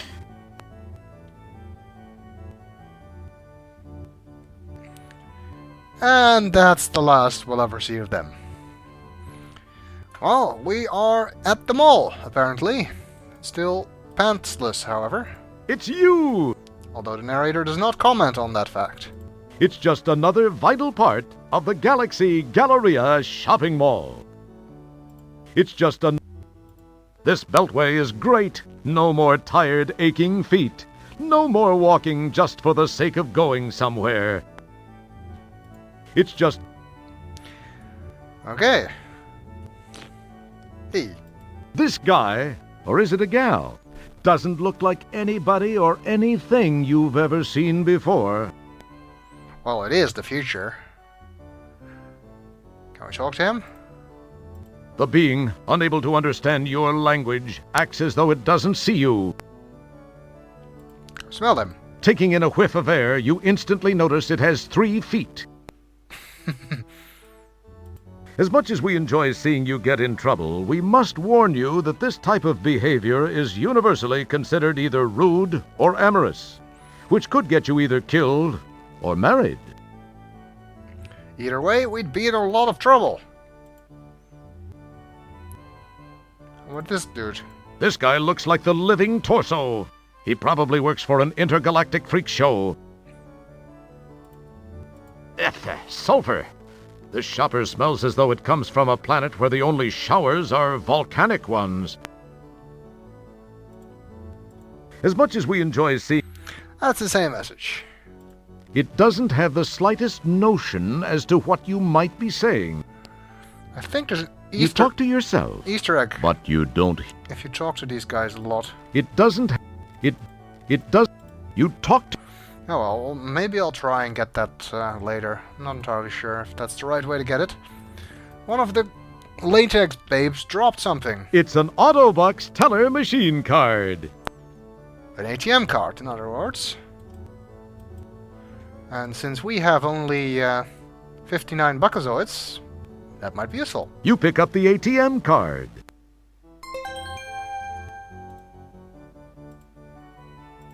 An Autobox teller machine card. Sweet. Oh, this is the gum wrapper we got from the sequel policeman. This lumpy paper-wrapped wad looks mighty interesting. And unwrap it, and hey! Looks like half of a time code. Too bad the other half is obscured. These symbols look vaguely familiar. Now, where have you seen them? In the time pod, of course. Well, I guess we'll go shopping in the next video.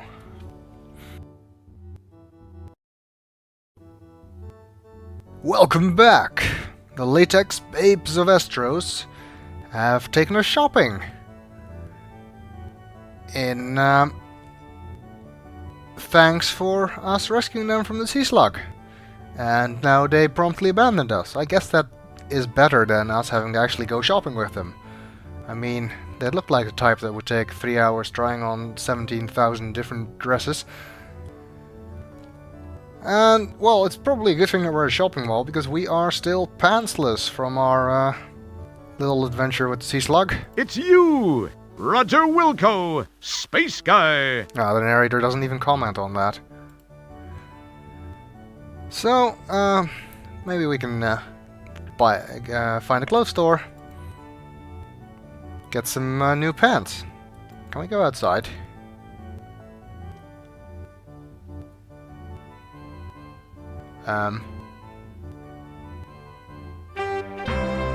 Boy, isn't it just like a sequel police cyborg to guard the main entrances and exits? I guess that answers that question. Okay, can't go outside, so, well, check out this place. Looks like they have some kind of zero-G skating rink. It's just another... Oh. It's just... No comments on that? Oh well. I have the feeling I'm gonna be here a while. There's a lot to do and see and stuff in this part of the game. Hey, look, a software store. And there's lots of people there. For some reason, there is a gathering here. Wonder what they're doing. Maybe we can ask them. You talk to yourself. No, I don't. What's going on in there? The 2 geeks from Andromeda are in there signing copies of their latest release. Wow! Scott and Mark are in there! I want to see! Let me through! No, they won't. What's going on in there? I just told you! The 2 geeks from Andromeda are in there signing copies of their latest release! How is he talking? He doesn't appear to have an eye. Doesn't appear to have a mouth. He appears to be talking with his eye. Oh well. For some reason, there is a gather. Oh. It's the Software Excess Store. If it's soft, we're aware. Sure. It's the soft... Do they smell like anything? You never noticed how much adventure game players tend to smell like potato chips, beer, and money. The money part isn't bad. I never play adventure games while drunk. I don't... doesn't help the thinking process. Do they taste like anything? With the way this crowd smells, you'd want to lick them. Apparently. Well, potato chips. Beer? I don't know. The software store smells of turnovers, high employee turnovers, and low product turnovers. Then how does it stay in business? If you think the store leaves a bad taste in your mouth now, wait till you see the prices. Right. Anything else here worth seeing? Got these convenient moving walkways. This beltway is great. No more tired, aching feet. No more walking just for the sake of going somewhere. It does make things rather more difficult in the game, because if you accidentally overshoot something, can be very hard to get back to where you wanted to go. This plant was provided courtesy of Sapir Florists. Sapir, isn't that from Quest for Glory? This plant was... Or am I mistaking that? This plant was provided... What? That's a cop-out. This plant was... Everything provides the same message for the damn plant. It's just a... What's this thing? Wow, an Autobox teller machine! Ooh. Now that is interesting. As we found ourselves an Autobox teller machine cart, apparently belonging to the blonde girl. So maybe we can cash out her account. Only we don't know her PIN number. Well, we'll see if that poses a problem. After all, we don't have that much money. I think we have... oh, I meant to look at it. 59 buckazoids. Which, I don't know. Was enough to buy a droid in the first game, but I don't know. This is Space Quest 10, it's the far future, you know, inflation and stuff. Okay, let's check out that machine. See if we can use it. Does it smell like anything? It smells more like fresh buckazoids than the other leading brand of ATMs. Good for them. It tastes more like fresh buckazoids than the other leading brand of ATMs. Okay, now you're just getting lazy with the messages. Let's try the card.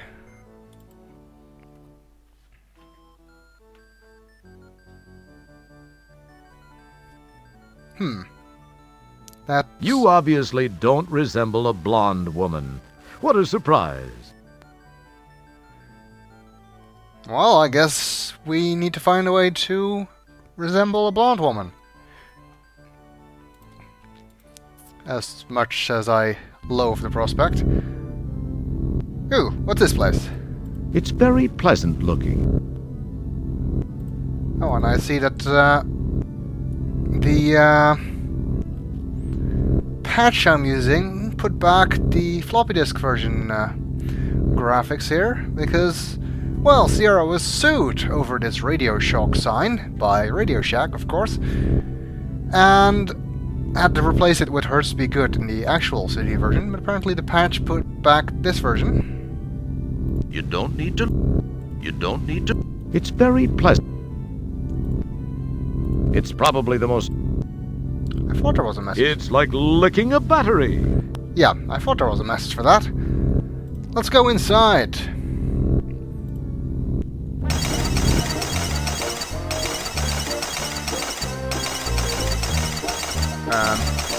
Okay, interesting looking sales robot. The sales bot's eyes seem to be having a hard time focusing on you. They had way too much fun writing the messages for this place, actually. The sales bot's ear just spins around and around. The wheels on the bus go round and round. The ears on the elephant go round and round. The wheels on the otter go up and down. Okay, if anybody gets that reference, I'd be very, very surprised. There's probably not much in this robot's head. Yeah, I'm inclined to agree. There's probably no... You don't need... I didn't want to actually look at the screen yet.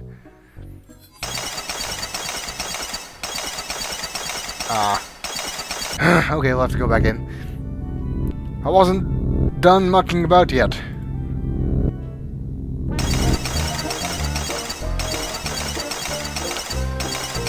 Anything else we can look at that? I thought you said There's it was probably not... Apparently not. Does he smell like anything? Smells like he put too much lube in a tube on this morning. Uh-huh. The robot has your typical mechanical aromas. The robot has your... This whole place smells musty and dusty, just like an old escape pod you used to own. Or, well, borrowed. It belonged to Vohaul, so who cared? It smells dusty, like old electronics. Your sense of appropriate public behavior leaves a lot to be desired.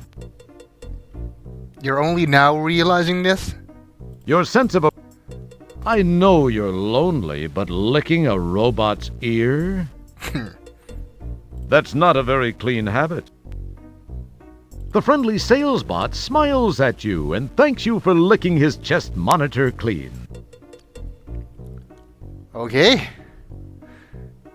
Once a janitor, always a janitor, I guess. Let's actually use the monitor now. Let's see. Instructions. Welcome to our automated catalog. Let us be your gateway to what's new and exciting in the world of 24th century electronics. Through the pages of our automated catalog, you will find gifts for the whole family.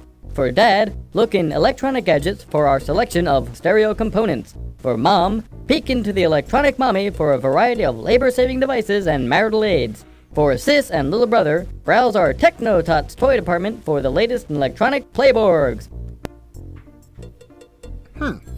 Shopping our automated catalog is as easy as snapping your digital appendages.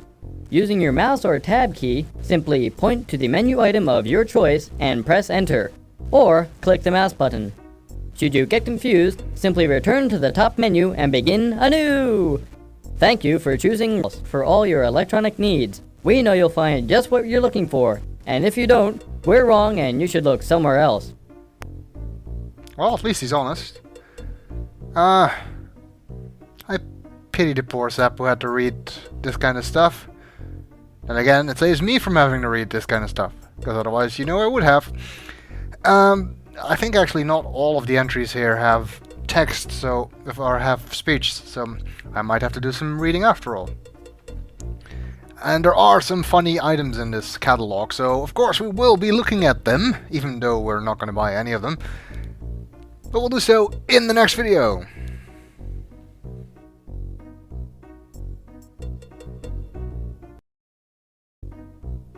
Welcome back! We're looking at the sales catalog for Radio Shock, also known as Hurts Be Good if you're playing the actual CD version without this fan-made patch that I'm using. Let's look at our limited time specials. These special sale items are available for a limited time only. Availability is limited to items in stock, as is only no returns. Some items may be demo models, scratched, dented, or just not in very good shape. No warranties expressed or implied apply to these items. No refund or exchange. Re-Shrink Wrap 2000. Work for a large retail software chain? Like to take the products home and diddle with them? The Re-Shrink Wrap 2000 re-shrink wraps any size software box. Is that game new or used? Only you'll know for sure. Keep the customers guessing. Dealers only, please. 1,033 buckazoids.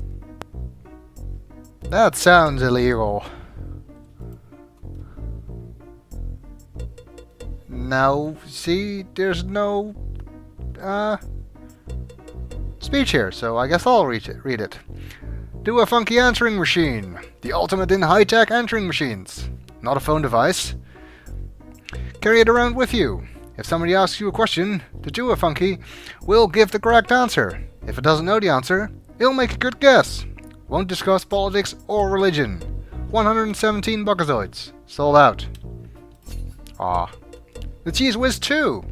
Pre-programmed with over 350 varieties of cheese. Cheese Whiz 2 will tell you the precise temperature at which to serve that beautiful round of aged cheddar, or that oozing slice of soft ripened brie. A must for all cheese lovers. Will not work with aerosol cheese food products. 25 buckazoids. Not available as such. Is anything in this catalog actually available? Okay. I don't know if it's a glitch or something that there's no speech for some of these items. I don't know. Well, we already saw the specials. Let's look at the catalog.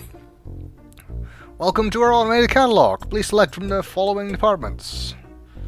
Let's see. Electronic gadgets. Faux Component Swiss Army Micro Entertainment Center. Styled to look like a real set of miniature components, this is a complete home entertainment center in one 4x6-inch box.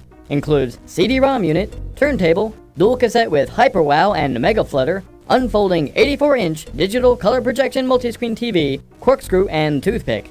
2,275 buckazoids. Back-ordered. None currently available. I want one. Dodecaphonic Around Sound Processor. Ever notice how flat and unexciting normal stereophonic, quintrophonic, and octaphonic recordings are?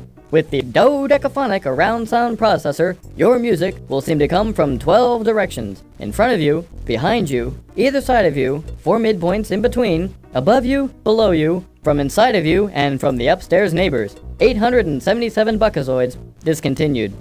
What if you don't have any upstairs neighbors? CD-GI-ROM TV. Move over CD-ROM, CDG, CDI, and CD-TV. CD-GDI-ROM TV does everything the others do and more. Besides accepting the formats mentioned above, CD-GI-ROM TV also plays high-quality Laserdisc movies, sure to become popular any century now. 842 buckazoids. Estimated delivery, summer 2735. This has got to be the most useless device I have ever heard of. I used to have a CDI. Never used it, but I used to have one. Pocket Pal Portable Terminal. Say, is that a complete workstation in your pocket, or are you just glad to see me? Now you can carry the power of a dumb terminal around with you without even creasing your jumpsuit. Includes chiclet-style keyboard and dentine-style mouse. 3,406 buckazoids. We already got one from Space Quest 12 in the glove box of that skimmer. So we don't need to buy that. It's a good thing too, because it's rather expensive. Pocket Pal Connector.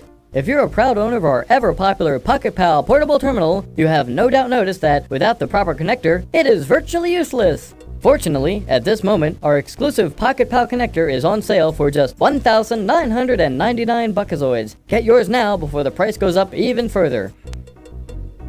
It's always the accessories where they get you. Well, I'd like to get one, except we can't afford one. Besides which, there's actually more than one type of connector, and at this point we don't know which one we need yet, so we can't buy the right one anyway. And of course, this is a Sierra game, so this is one of those situations that even if you had the money and then ordered it and then got the wrong connector, you'd be completely stuck later on in the game, so better not try. We'll wait until we know, and until we have enough money, of course. And we ran out of speech again, apparently. The Acronymizer. In today's high-tech workaday world, there are just too many acronyms to remember, resulting in chaos, collective high-tech acronym overexposure syndrome. With this handy-dandy pocket translator, you merely punch in the acronym ASAP and see what they're really saying, PDQ. 212 buckazoids, not available in Galaxy Galleria, Alpha Centauri, or Peoria stores. Well, we are in Galaxy Galleria, so I guess it's not available here. I don't know what PDQ is. So I need one of these, I guess. Oh well, that's everything in the gadgets. Let's look at the electronic mommy. I guess they're sort of misogynistic in this store. Iceman Pocket Ice Machine. This miracle of modern engineering fits in purse or pocketbook and freezes 15 pounds of ice cubes per hour. Choose from ice slices, cubes, or crushed. Requires mini hydrogen and oxygen canisters sold separately. Breaks the ice at parties. 300 buckazoids, recalled by manufacturer. Do they actually sell anything in this store? Or do they just have catalog entries for stuff that they don't have? Epachia! Now you can remove unsightly chia growth from upper lip, legs, bikini area, and small clay figurines. Painless and electronic. Almost tickles once you get used to it. Instantly cauterizes major blood vessels. Battery operated. 32 volt dry cell not included. 32 buckazoids. Not available in the spiral arm. What do they have with electric razors in this game? Dan, the recipe beamer! Imagine the situation. The ambassador from Corona is coming for dinner, and all you have handy is a can of condensed cream of Orat soup and a box of nano wafers. You punch the appropriate buttons on your recipe beamer, and instantly, we beam the perfect recipe to you. Over 18 trillion recipes collected from all over the universe, just to make meal planning easier. 455 buckazoids. Estimated date of uplink, November 2803. Cream of Orat soup. I think I know how to make that. It's very difficult though. It requires a Sarian spider droid.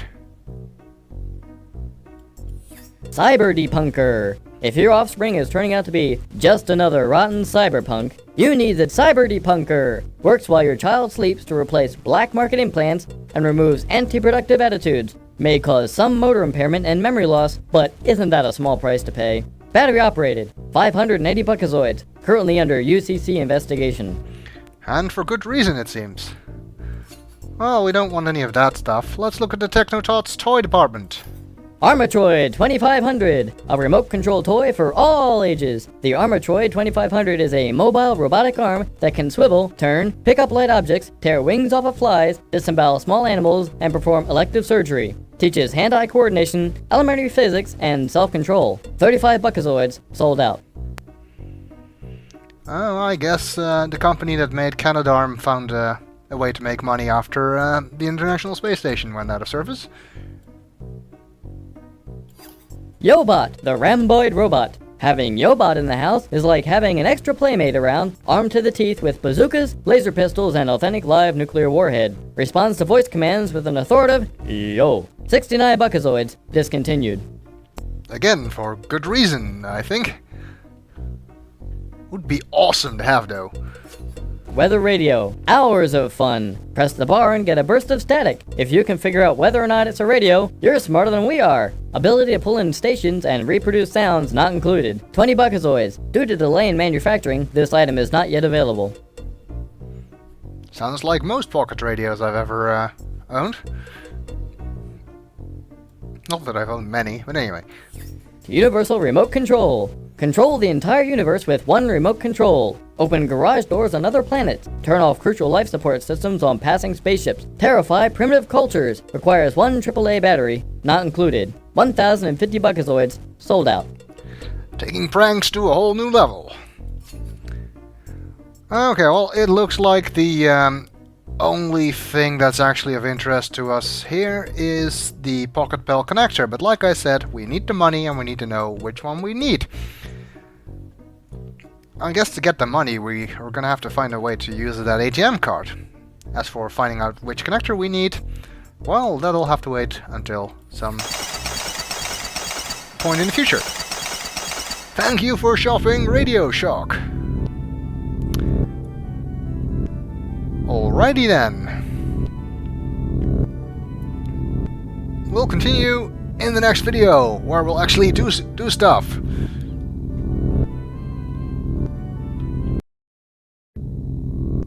Welcome back. We just looked around Radio Shack, but the only thing they sell that would be of any interest to us is the Pocket Bell connector, because we got a Pocket Bell. Your Pocket Pal now has power. Now all you need is a place to use it. But we don't know which connector we need yet, and we don't have enough money. So I guess our primary mission here is to find a way to look like a blonde so we can use that ATM card. Ooh, monolith burger. Something enters and look at stuff? Good. This is a fine example of the wonders of fabricated flora. Monolith Burger, the only fast food chain to survive the infamous food wars. Not sure I want to know. Monolith Burger. Monolith. This is a fine... It's just another... Okay, does the burger smell like anything? Wow! It smells just like a giant, juicy, delicious Monolith Slug Burger combo. In other words, terrible, I guess. Not with your taste buds. Then with whose? Well... Okay, it wasn't on the to-do list, but I guess we could go for a bite.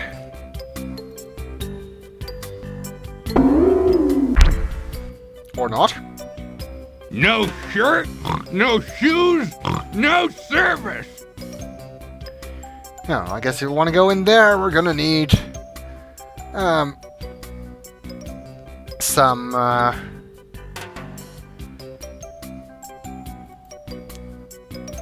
shoes or pants or something. Ooh, and this looks like the place that might help. Big and tall. Looks like a clothing store at least. And he was a bit too tall for the sign. This is a fine example. The sign reads, Big and Tall. Well, Roger's neither, but it'll have to do. It's just another vital part of the Galaxy Galleria shopping. It smells like expensive cologne, leather, and tobacco. The mall has that high-rent, low-occupancy smell, like any office building in downtown Los Angeles. If you say so. It tastes like sewage, vinyl, and tobacco. Oh. Well, I think I like the smell better. It's against the third law of mall security to be caught licking mall components. Wow, they had to make a law about that? I guess they got a lot of Roger-like types around here. Well, let's see. Ah, Ken isn't here. Ken Williams sometimes shows up. Pardon me, sir. You appear to be in dire need of my services. He's not wrong there, but I want to look around a little bit first. The bargain shelves are loaded with all types of great things nobody would want. That's why they're bargains. The reduced cost shelf is stocked full of wonderful merchandise. This looks like a pressure suit for something with upper body appendages. This suit is a replacement shell for some sort of exoskeletal wanderer. And hey, check out those boots. Whatever this species is, they apparently need a lot of boots. The well-dressed alien will want to be seen in this lovely ensemble, perfect for those nights out at the Solar Ballet. This one looks like it might have been designed for ceremonial function. And this one looks like it's... Let me know if there is anything I can get for you. And this one looks like it's designed for a snake. It looks like a slipcover for a snake. The narrator agrees. You gather in the various fragrances offered by the menage of useless items stored here. You learn only that you don't want to do it again. You gather in the very... Now that's a clean-smelling window. Now that's a... Aw, no more messages? Hey, there really is a difference in taste between the bargain brands and name brands. Want more fiber in your diet? Not like that, I don't. Do that, and your anal retentive host might have a stroke. As if I care. Do that, and your... Look at the host. This is your friendly sales clerk. He's automated and comes complete with a built-in attitude. So he's, a Serious Cybernetics Corporation's genuine people personality prototype. It smells like something that wasn't... Nah, you'd rather not. You never know where it's been. Alrighty, let's ask him for some new pants, if he wants to stand still. I'm sorry, I lost my boots and the legs of my pants in a deadly fight with a giant sea slug, which I won in the nick of time with my clever thinking and my, cleverness. Sure. I see. Well, all right. Let me get your measurements.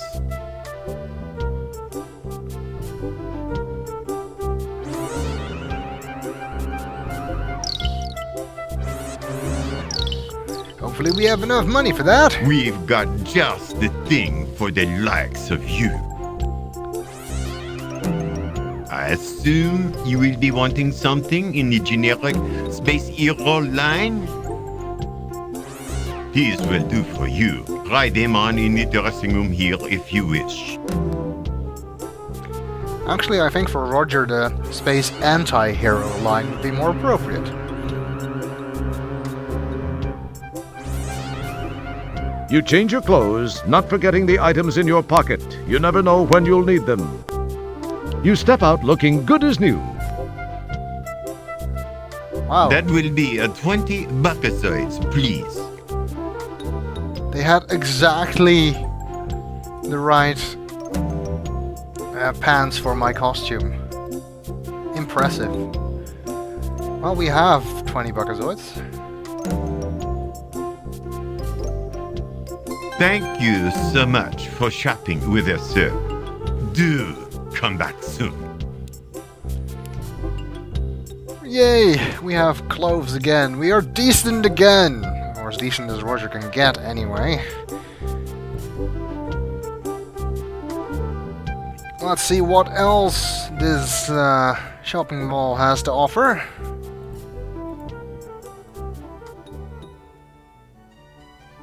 Ooh, an arcade. Let's take a look. I hear the Astro Chicken theme. This is not a good sign. Why, it's Buckazoid Bill's Arcade and Sushi Bar. Now there's a logical combination.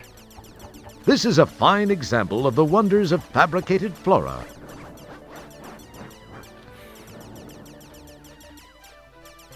Does the arcade smell like anything? I'm betting it does. It smells like the kind of place where unwashed teenagers stand around smoking, sweating, and performing other unmentionable teenage acts. I don't want to know, do I? It tastes like it smells. Good.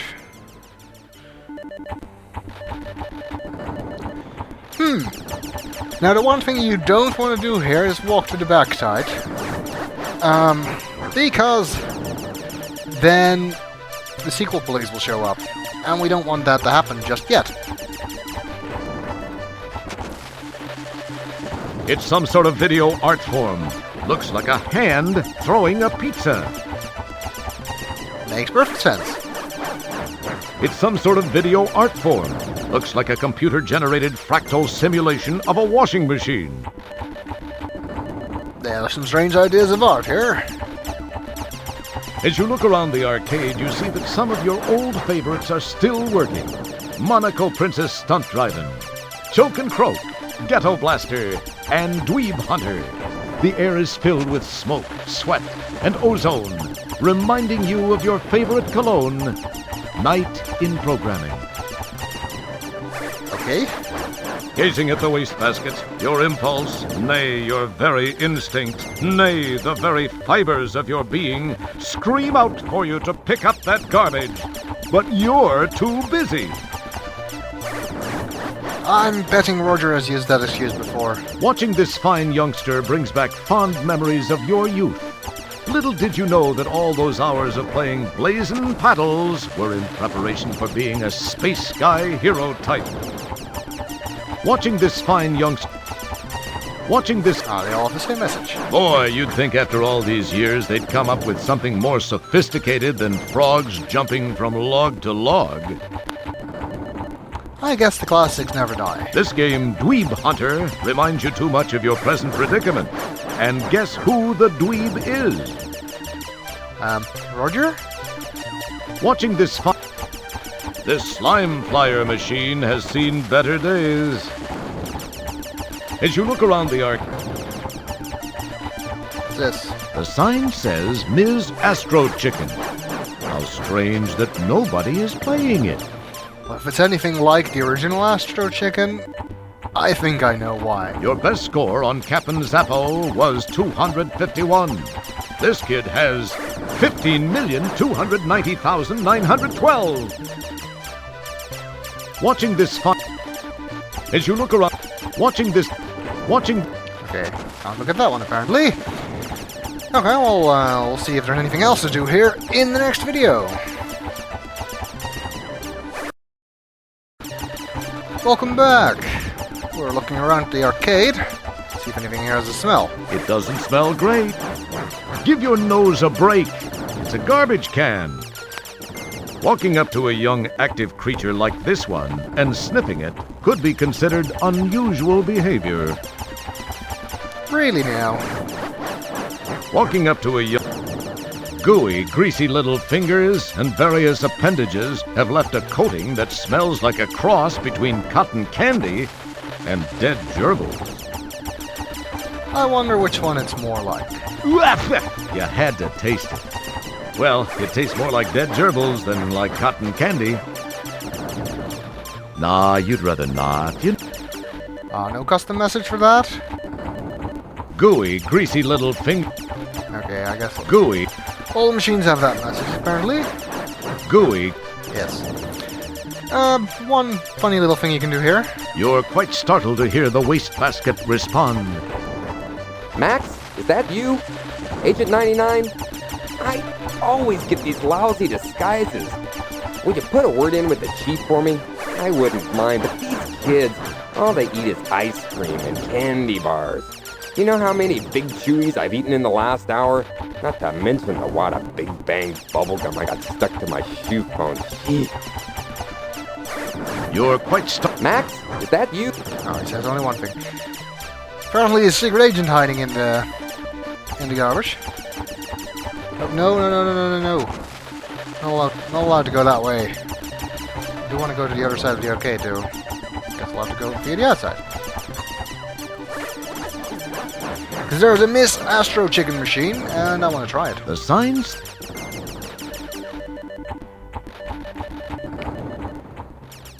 Now, unlike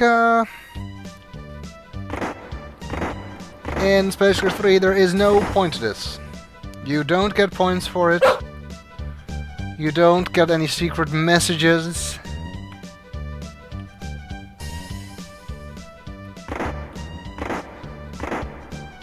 How you're expected to know that, I don't know, considering that, I mean, in Space Quest 3 there were no hints that there were any secret messages. So, wouldn't it be natural for people to think that there would be secret messages here as well, but they're not.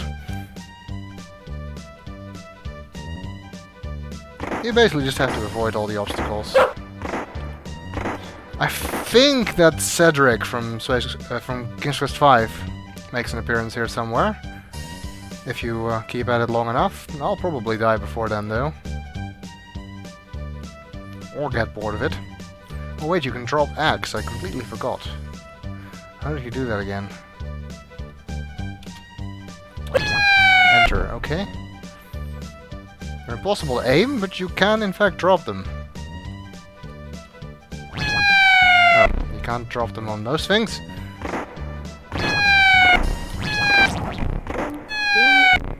Oops.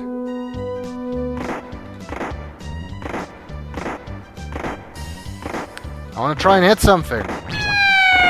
But I suck. Gotcha! Haha. And the dog nearly got me. Anyway.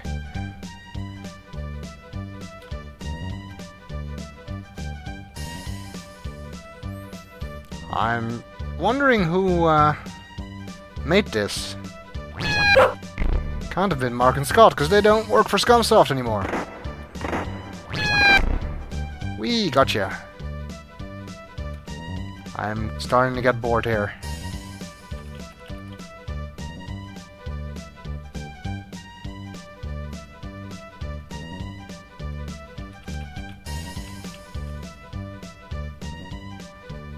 Anything interesting gonna happen anytime soon?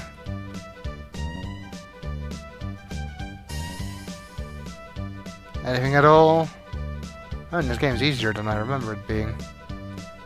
It's a shame, because this game's actually easier than the original Astro Chicken. Yet strangely less fun, even though that game was terrible. It was still more fun than this.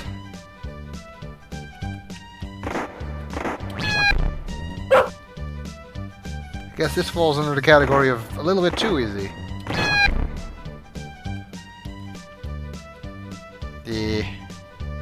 I'm gonna commit suicide. Oh. Oh, you get extra X from eating the corn. I didn't even know that. I'm discovering things about this game. Oh, and now I'm dead.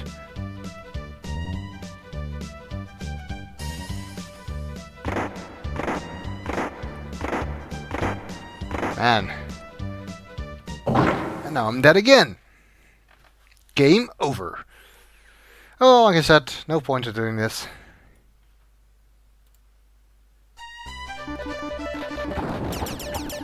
Nothing will happen!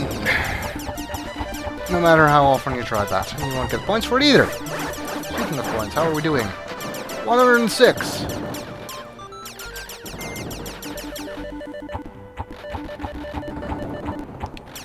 Well, let's see what else there is in this mall. This looks like a women's clothing store. Ooh, that might help us look like a blonde, I guess.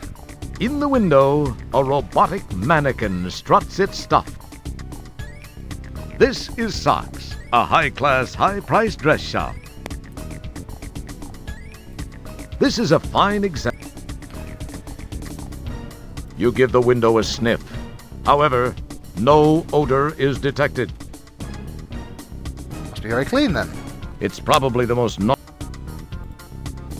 Dragging your tongue along the window brings you to the realization that it hasn't been washed in a long, long time. Then why didn't it have a smell? Well, let's take a look inside. See if we can disguise ourselves as a blonde here. Ooh, lots of stuff to see. The latest in swank fashion, displayed in a number of horrifying colors. That's usually what fashion is like, isn't it? All the best dressed bipedal female fashion slaves shop here at Socks. The dazzling decor is just eye-numbing enough to make the price tags hard to read. Wow, you think to yourself, this place is fancier than Fredericks of Uranus. I notice he's not saying Uranus. Let's look at the mannequins. At least I think they're mannequins, unless they have actual live dancers here, which I doubt. Hey, not bad for a robotic mannequin. I think you can do all sorts of funny stuff with them. Although just an animated mannequin, it's not intelligent enough to converse with even you. Hey, are you insulting my intelligence again? Closet mannequin whiffer, eh? I always suspected it. Despite your love for Syntho's skin, you decide that wouldn't be gentlemanly. Plus, it'd probably get you thrown out of the store. You like the shoes, but the stripes might make you look overweight. Wait, is he actually looking for dresses here? Although just an animated... same message. Techno smell emanates from it. What the hell's techno smell? Hey, that Ouch! You almost got a sliver in your tongue. He didn't want to lick her, but apparently it's no problem with this one. Would stripes look good on me, you wonder? Those boots are attractive. On a girl, maybe, not on you. You ask her to dance, but get no response. Shut down again. Roger just has no luck with the ladies, although I suppose he must get lucky at some point, considering he has a son. Aromatic metals, lubricants, and synthetic materials emanate from its general vicinity. Ah, you've never had a taste for stripes. Okay.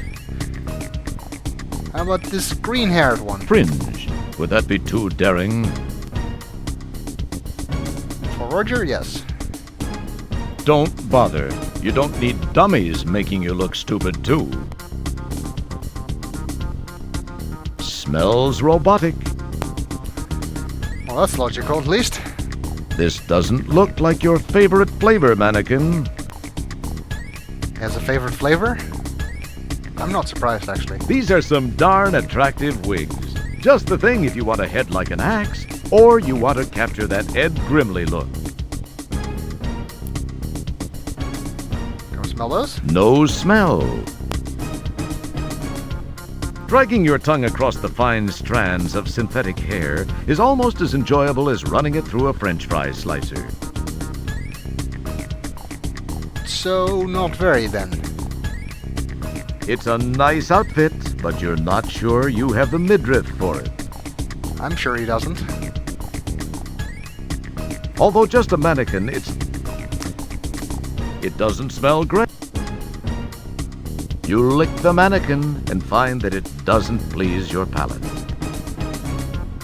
Well, what did you expect? The skin color and cape make a statement. The kind taken in police stations. Sorry, no brain.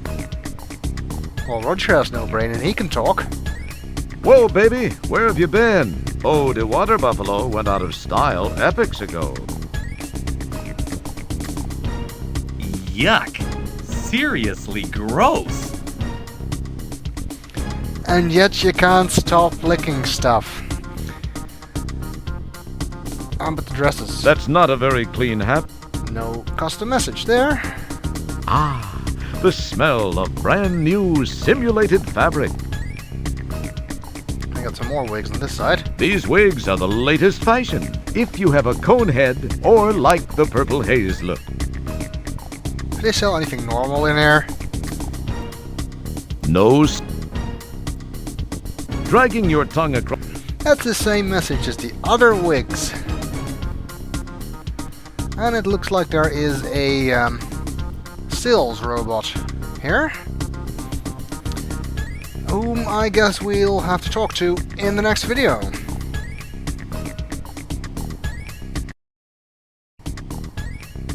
Welcome back. What's Roger doing in a women's clothing store? Well, we need to disguise ourselves as blonde if we want to use that automated teller machine card, or Autobucks teller machine card, or whatever, ATM card. So maybe this place can help us with that. You check out the clerk. You've always had a thing for women with antenna. Okay. I guess Roger must have fancied Rosie from the Jetsons then. The rich smell of robotic lubricants wafts through your smell buds. It tastes like Tarnex. Well, at least your tongue is tarnish-free. Great. All the best dressed bipedal female. Oh. I wondered if this thing had a message, but no. Well, let's talk to the sales clerk. Hiya, hun. I'm Maybot, fashion consultant to the Cosmos. What can we, do with you today? Well, this is kinda hard to explain. Oh, let me guess. You want something for someone very special. Someone who died to get the latest in high galactic fashion. Are we right, or are we right? We're right.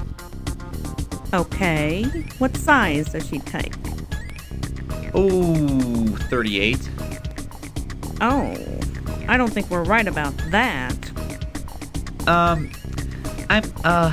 I'm not sure, but she's built about like me. Is she? A likely story. Good thing for you, I can keep a secret, sweetie. The Maybot was actually voiced by Jane Jensen, co-designer of King's Quest VI, and designer of the Gabriel Knight series. I'm sure this will suit that special someone's needs. It's all the rage. I suppose you'll want to try it on now. Here, use this dressing room.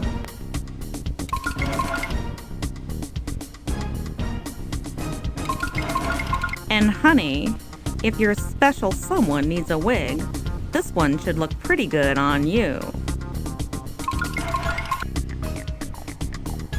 I'm almost afraid to see what will come out of that dressing room. Oh, dear God. Very lovely, honey. It's made for you. Would you like us to wrap it up? Or would that special someone prefer you to wear it home? I think I'll wear it home. Just what we thought. That will be 60 buckazoids, sicko. I like the beauty mark they added. And Roger, do you have to walk like that? I don't think we have 60 buckazoids. Are you in need of an auditory exam or what? Pay up, pal. I don't have that kind of money. Maybe she'll just let me leave.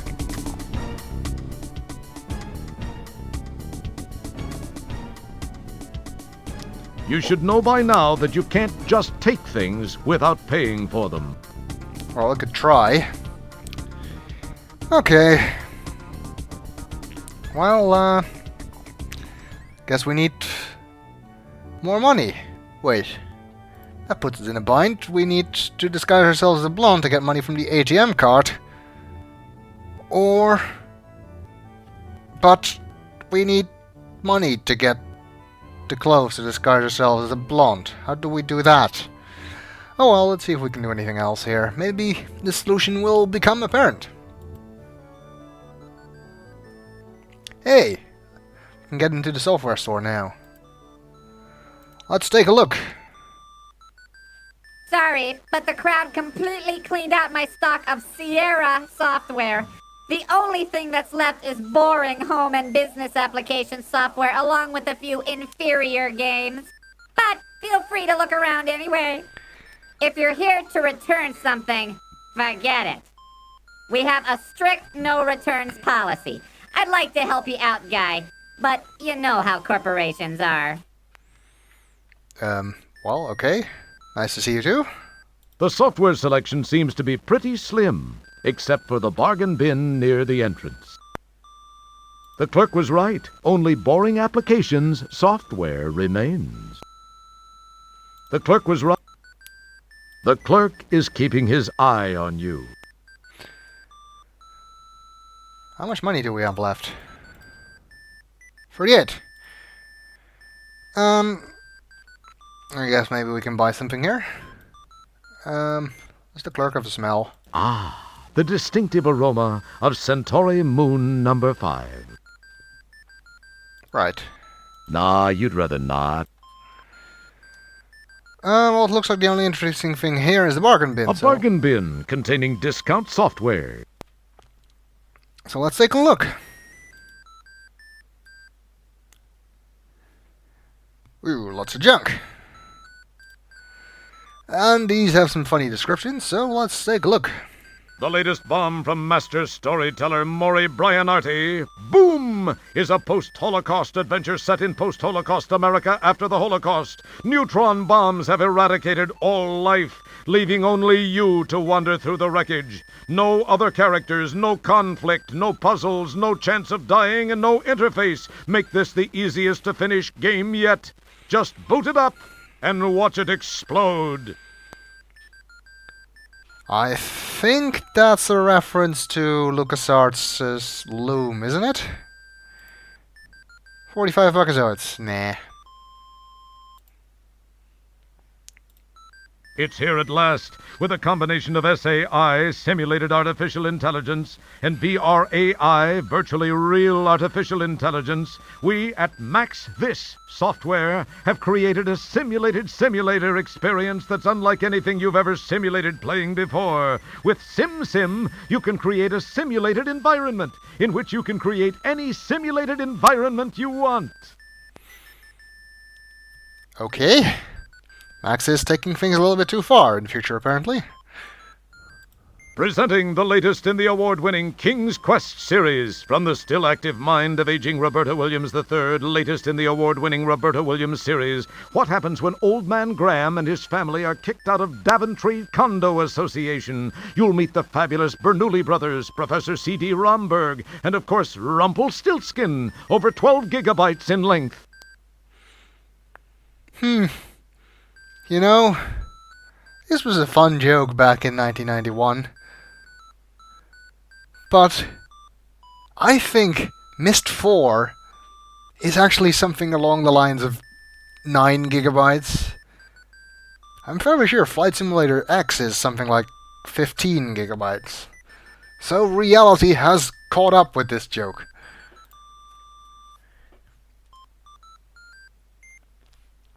Fortunately, games like that are not actually released on floppy disks.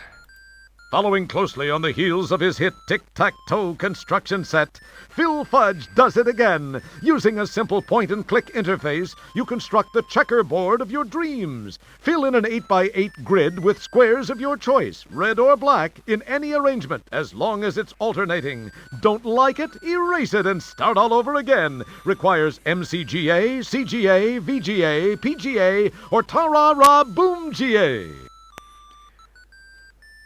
How's Scumsoft still in business? From the folks who brought you Astro Chicken. When it comes to stimulating chickens, Chuck Egger is the expert. And now you can learn from him. Design the chicken of your choice. Over 40 options including lips, no lips, and laying frequency. And take your creation for a wild ride over real barnyard scenery based on an authentic flight model of a chicken. You're in for a peck of fun now. That's a reference to Chuck Yeager's Flight Simulator, of course. It's the newest in the wacky Jaime Lipschitz series. Jaime, son of a wealthy New York furrier, has gone wild with Dad's frequent flyer vouchers again. Can you track Jaime down and bring him home to meet the girl Mom's picked out for him? Hold on to your yarmulke. Yes, Jaime Lipschitz strikes again. 640K, Ronald MT-32, and 3.5 circumcision required. Now there's an insensitive joke. I like the "and who really cares" subtitle. Where in the world is Carmen San Diego, of course, is this reference to. Looks like there's more junk under there, and we can actually move stuff around. Sort of. Let's see. Formerly entitled Heroes Flyer, this is the flight simulator you've been waiting for. Tired of flight simulators that load and run? Still looking for a sim that really crashes? Featuring a stunning 3D-filled polygon, Stunt Flyer will have you going through the roof the moment you get it home. Didn't Sierra have an actual game like that? I know they had a helicopter simulator, but not entirely sure about this one. Judging from this description, though, it might not have worked too well. Head for the hills, it's coming, and this time it's hungry. It Came for Dessert is a thrilling action-adventure in which a mob of pushy, overweight relatives invade your kitchen. Armed with only a Jell-O mold and a pastry bag, you must repel the invaders, always keeping an eye on your blood sugar level. It's the merriest mix-up since Enemoware's fabulous Defender of the Crown Rib Roast. No thanks.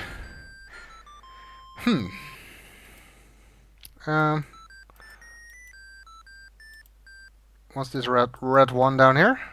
Imagine a character so offensive, so sexually inept, and so lame-brained that you just can't wait to step into his shoes. That's Dacron Danny, first in the Sahara Off-Ramp's new educational series of true-life adventures from the team of Hello Can You Go? Learn how others see you. Dacron Danny, your computer guide to your inner self. Well, I thought it was a long time since we last made fun of Hello. Does dirty deeds in the dark wearing drip-dry duds. Impressive alliteration. Okay, let's see. What else do we have? I thought there was more stuff in here. Apparently not. We do have, hey, a Space Quest 4 hint book. The two guys from Andromeda's latest sci-fi comedy, Space Quest 4, will give you hours of frustration unless you have this hint book. Want to know how to get the dog into the hanging basket? Want to find out how to attach the melon? Buy this hint book and it all becomes obvious. You'll hit your head and say, "Boy, how stupid could I have been? A moron could have figured this out. I must be a real dimwit, a pathetic nimno, a wretched, idiotic excuse for a human being not to have figured out these simple puzzles in the first place." Try it and see. How much does it cost? Ooh, 5 buckazoids. We can afford that. Well, I may be a self-professed expert at adventure games, but I'm not beyond cheating, so let's buy the hint book. Ah! I see you've made a selection from our box of bargain bin. Let's pay him. Thank you! Great, we have a hint book.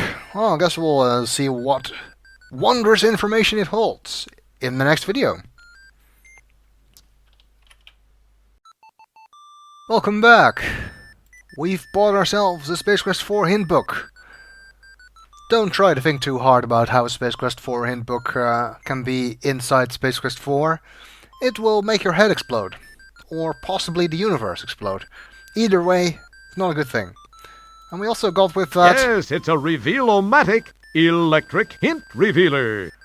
Which, despite the fact that it shows up in the inventory as a separate item, serves no purpose other than for the hint book. Let's read our hint book, though. It seems to work like the Universal Hint System website, where you can reveal hints. Let's see. I'm in a long tunnel with a light visible at the far end. What should I do? Of course, the prudent thing to do was to wait until we got there and then see if I can figure it out and then reveal the hints, but I feel like cheating.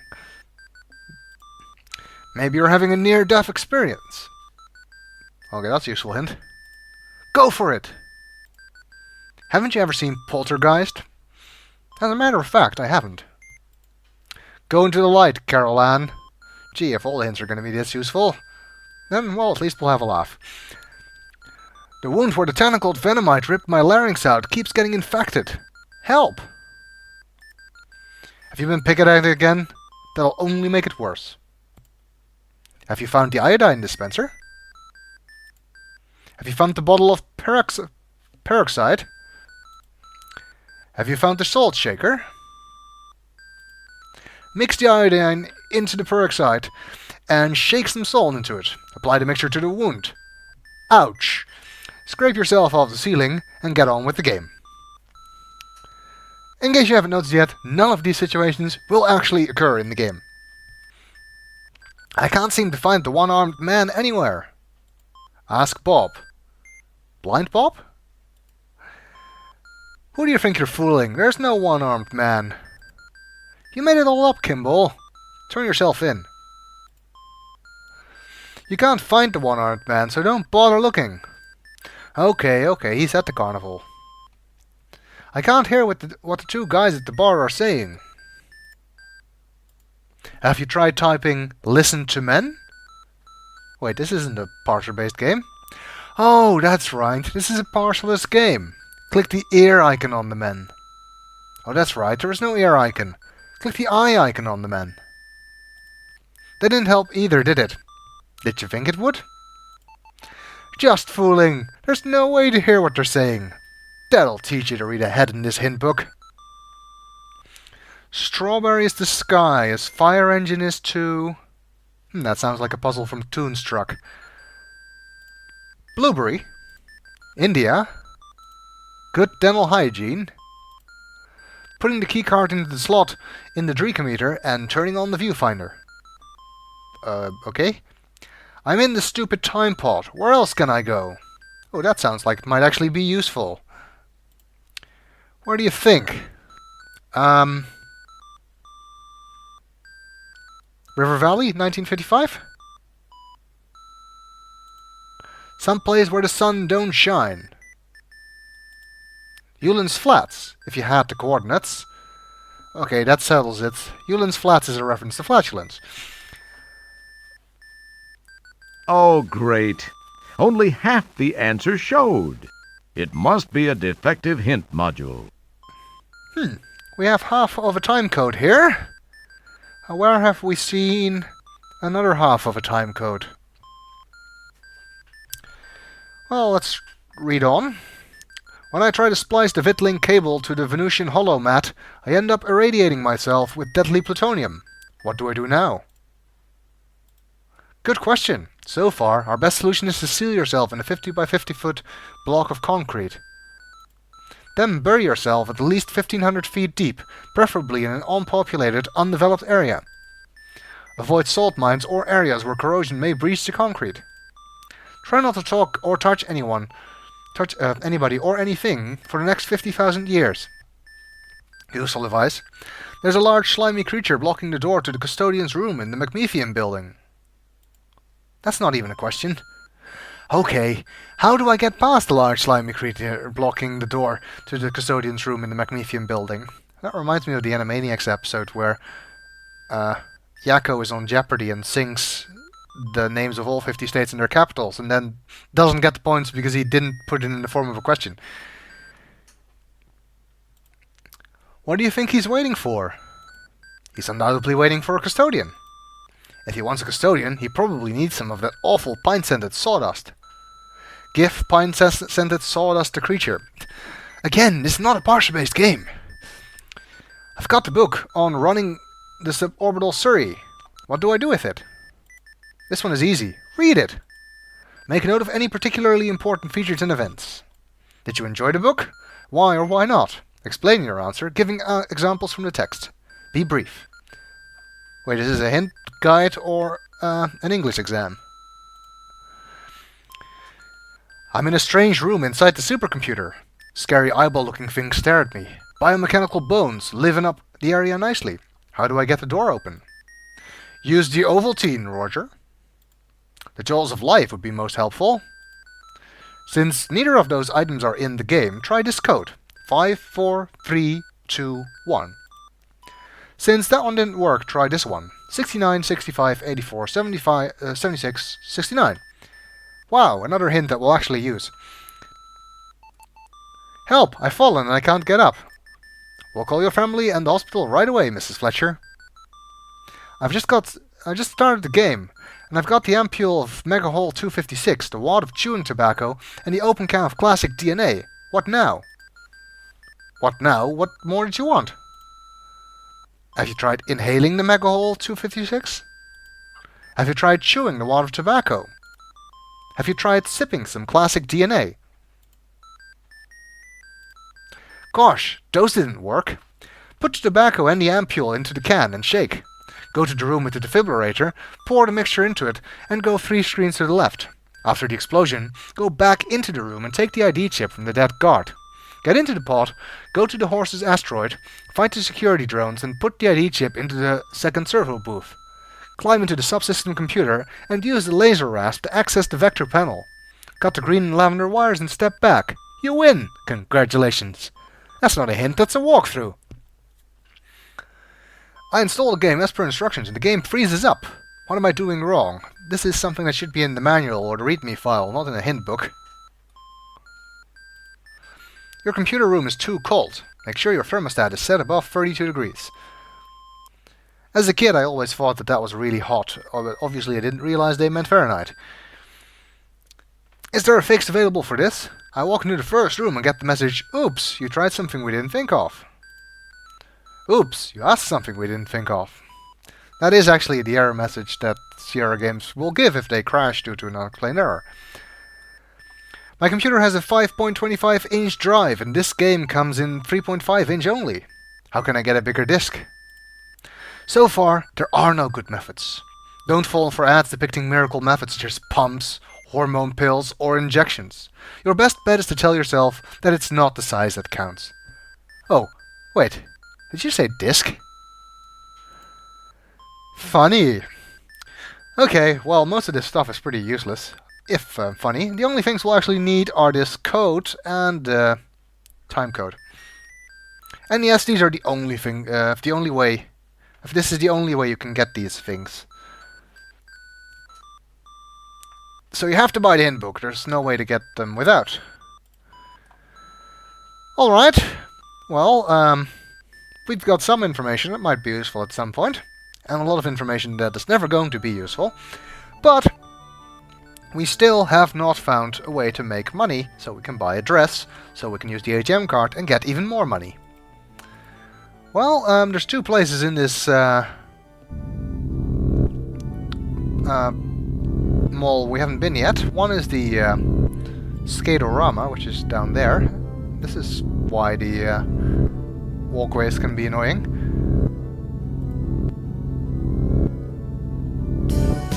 And Skatorama is pretty fun, actually. even though Roger sucks at it. You can actually get bowled over by these people if they happen to hit you. Okay, well, that was fun, but it didn't make us any money. Didn't really expect it to either, but anyway. Ah, damn it! Stop! Walk this way.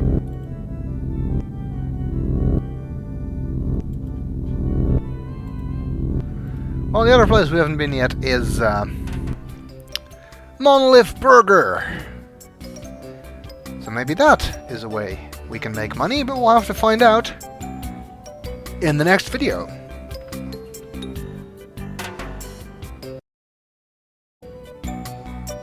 Welcome back! We want to use that ATM card, but we need to look like a blonde, which means we need money to pay for the dress. So, hopefully Monolith Burger will provide us with the means to do that. Yeah? Oh, it says help wanted. This is just one of over 2.5 million Monolith Burger franchises scattered around the known universes. That's a big franchise. This is just one. It's the gruff, unpersonable manager of this particular Monolith Burger franchise.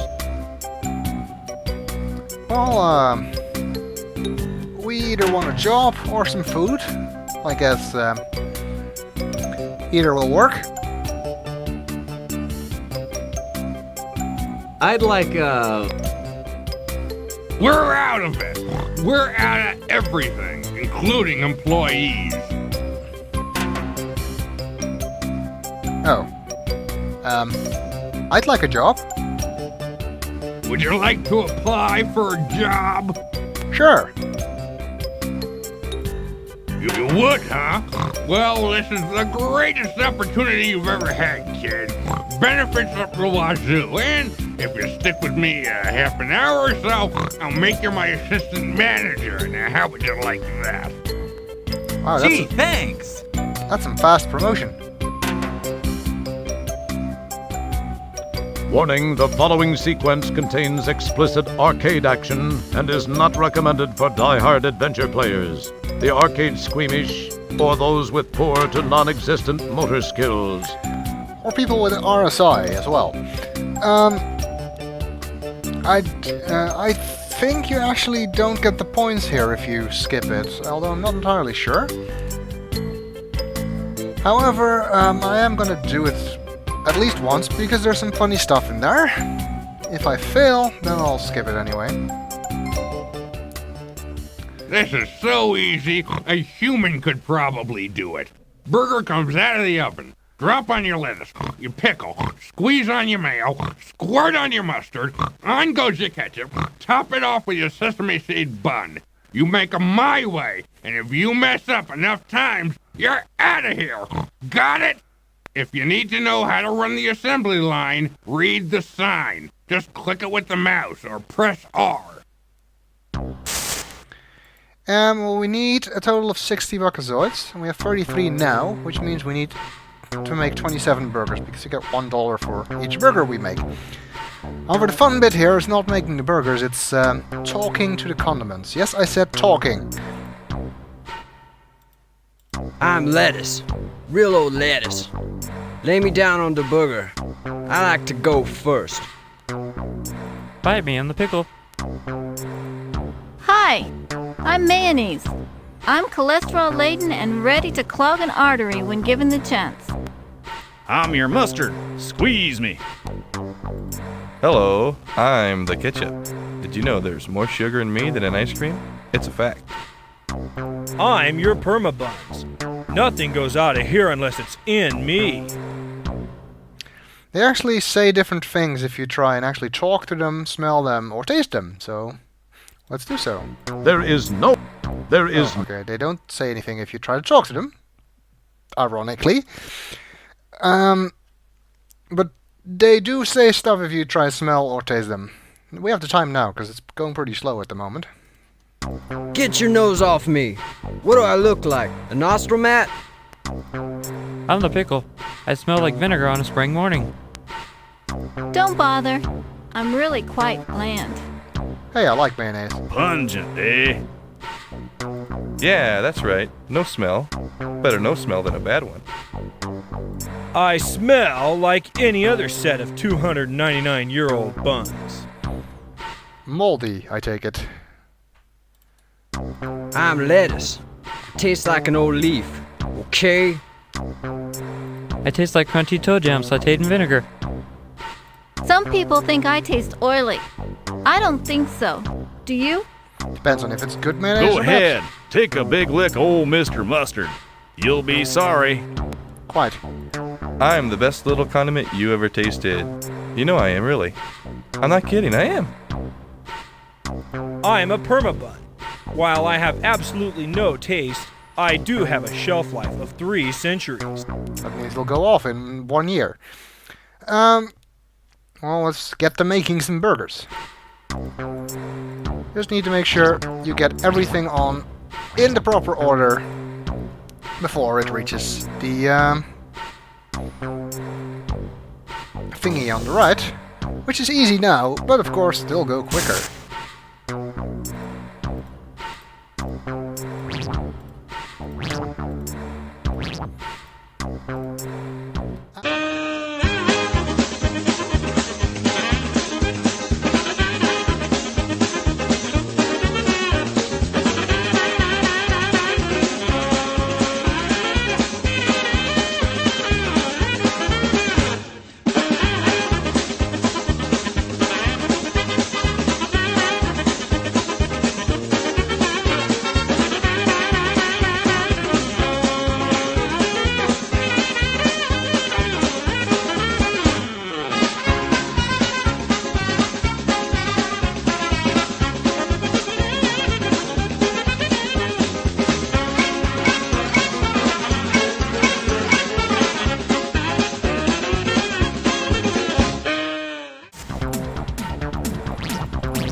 Don't. Ah! So close!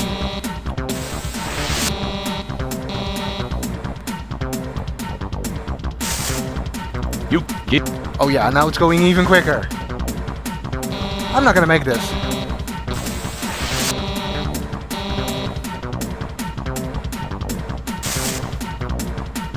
You. There's no way I can do this. Oh, damn it. Not allowed to change the speed.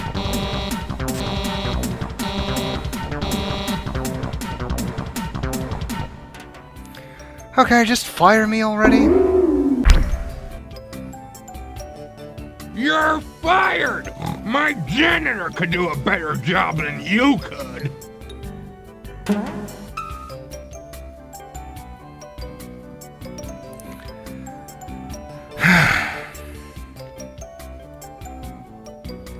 um...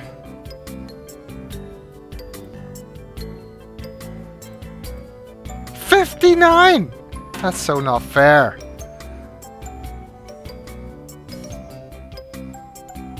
Well, I guess we'll just have to try again, or we'll skip it anyway. We'll do so in the next video.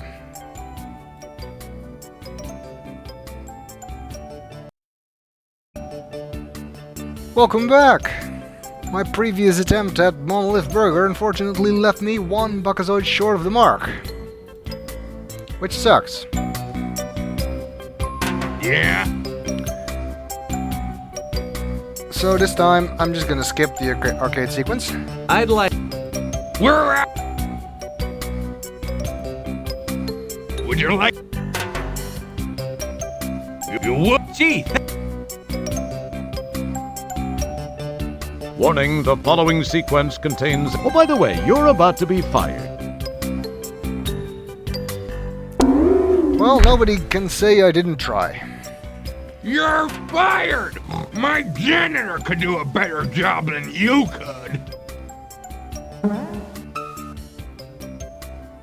And there goes his cigar. Which I'm sure won't be relevant to anything. And now we have 67 Buckazoids, which is enough for our purposes. Did we get the points? No, no points.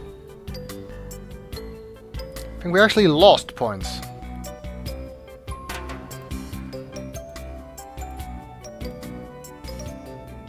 So, well, we're not going to be able to get to full points at the end of the game. But hey, I'm not going to try that again. I tried it once. You're going to have to live with it.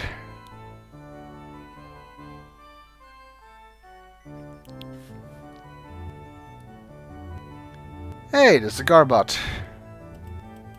It's a cigar, but not much more than a butt. Oh, let's take it with us. You retrieve the cigar butt. Alright, well now we should have enough money to buy those women's gloves.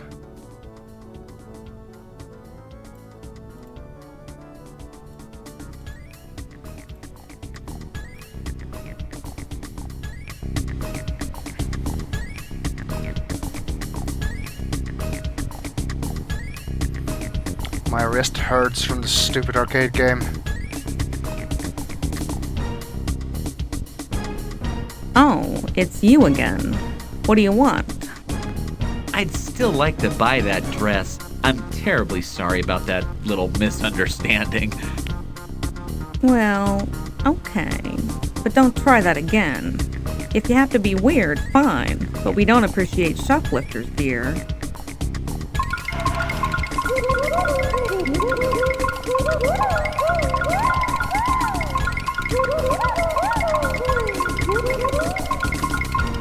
That robot I'm makes... sure this will suit that special someone's needs.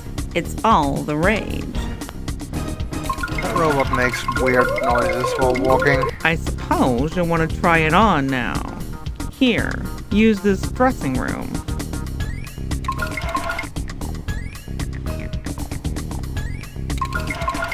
And honey, if your special someone needs a wig, this one should look pretty good on you.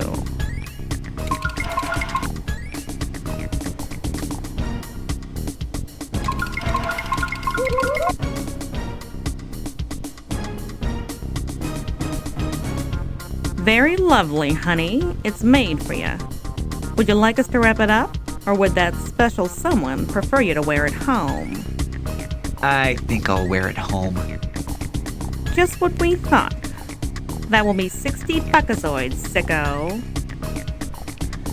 Well, now we actually have 60 buckazoids. Oh, I don't think the bot will take a bunny in payment. Appreciate it, hun.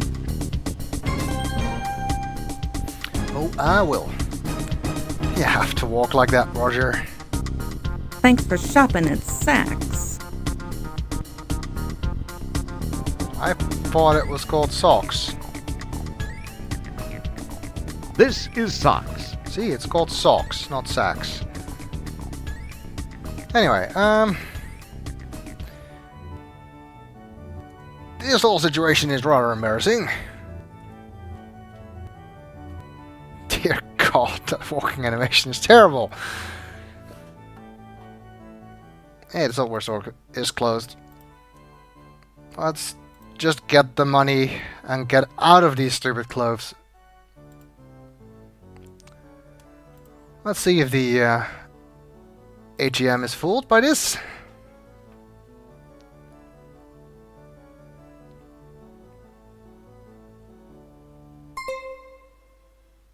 Seems like it is.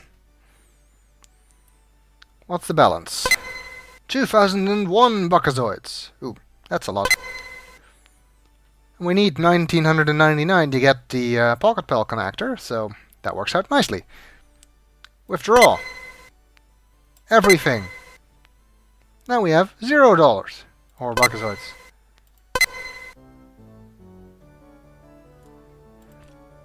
Sweet! We're rich! 2008 buckazoids.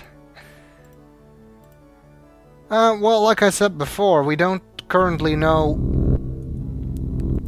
what connector we need, so we're not going to buy it yet.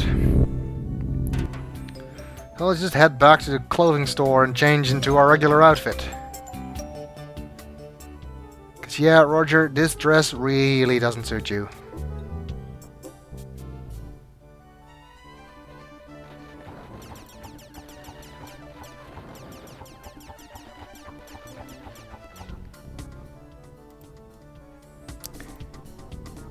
Or any dress really wouldn't suit him anyway.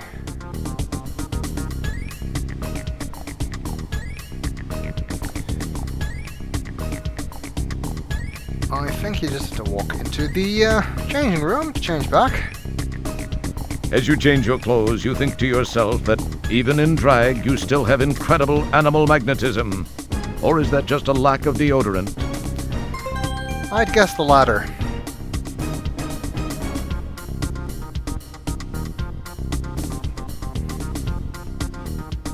Thanks for shopping at Saks. Sure, whatever. Okay, we look like ourselves again. Okay, now comes the hard part. Wait, what hard part? I can hear you thinking.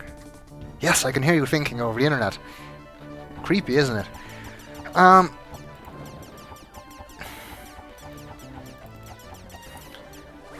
We need to go into the arcade. As I told you before, if you move to the back, sequel police show up, and right now we actually want that to happen, believe it or not.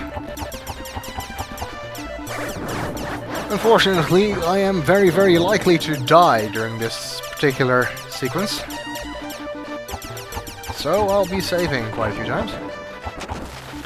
How to avoid them differs between the floppy version and the CD version. Either way, you need to use the Skaterama, though. It's either arriving in a time pod. This does not bode well. One of them goes out the window while the other comes here. You give the time pod a long glance. It resembles an overgrown titanium tennis shoe. It's one of Vohaul's sequel policemen. And we'd better get out of here before he sees us.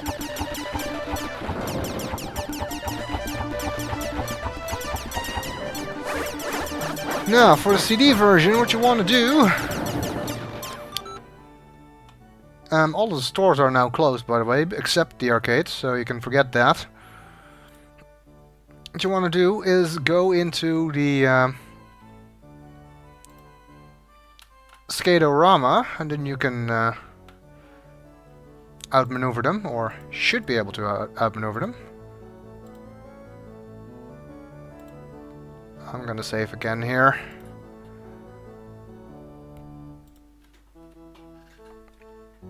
Why did I save there? I mean, I know that they're not gonna show up on this screen. Okay, let's see if I can do this. I'm gonna say no. See? No. Zap zap, you're dead.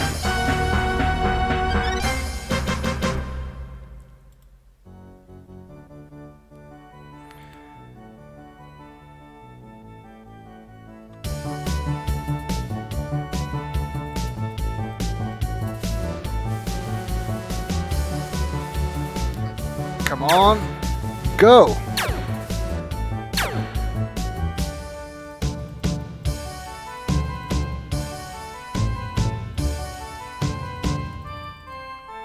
Good.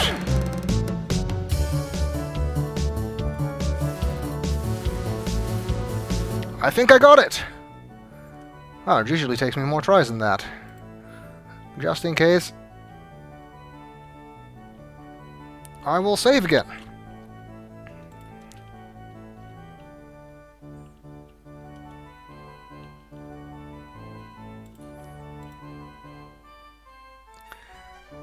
And now the arcade should be clear. They're actually pretty stupid leaving their time pod unguarded, but anyway, all their evil henchmen are supposed to be stupid. Yay!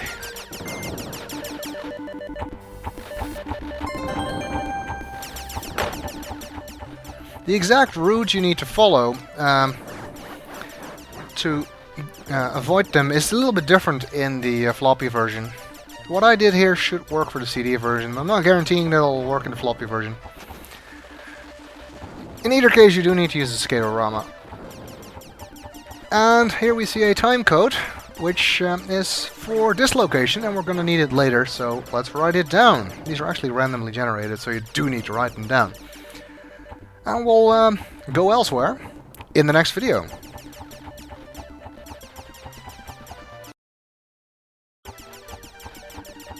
Welcome back. We have cleverly evaded the sequel police and have found ourselves back in possession of a time pod. However, where else can we go? Well, the hint book. An SQ. Oh, actually want to read it. The hint book intimated that we could go to Yulin's Flats, in one of the only actually useful hints in the entire hint book. And it gives you the coordinates, but unfortunately it only gives you the first half of those coordinates. So, how can we figure out the other half? Well, we've already seen half of a time code somewhere else, of course. Namely, on the gum wrapper that we got from the dead sequel policeman in the bird's nest. Back on, well, I suppose that was Astro's. I'm not entirely sure. So, apparently with that code we should be able to return to Yulin's Flats from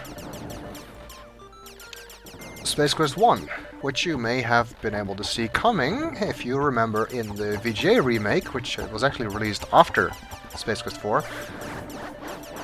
You actually could see the time pod show up after Roger left Yulin's Flats. Okay, well let's try that code out, not using the hint thing. Make sure you write this code down, by the way, because we will need to go back. Let's see. Oh, this one. That one. This is inverse E. I think it's that one. That one. And that one. Good. Let's see if that works. When this baby hits 88 miles an hour, you're gonna see some serious shit. The powerful quad quark drives Rev to life. Time and space bend under the fibrillations of the time rip transfluxers. Your adrenaline and stomach reel with the hyperbolic hyperbole. And finally,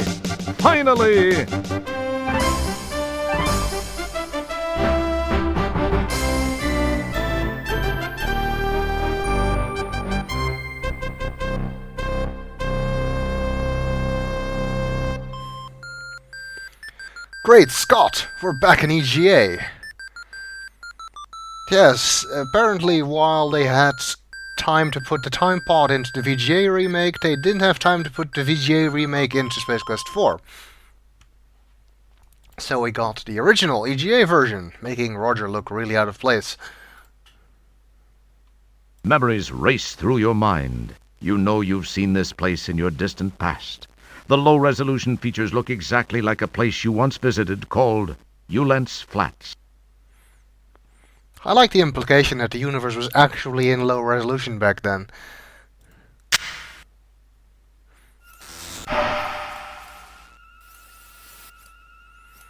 The strange whistling sound that's also in the VGA version is still here.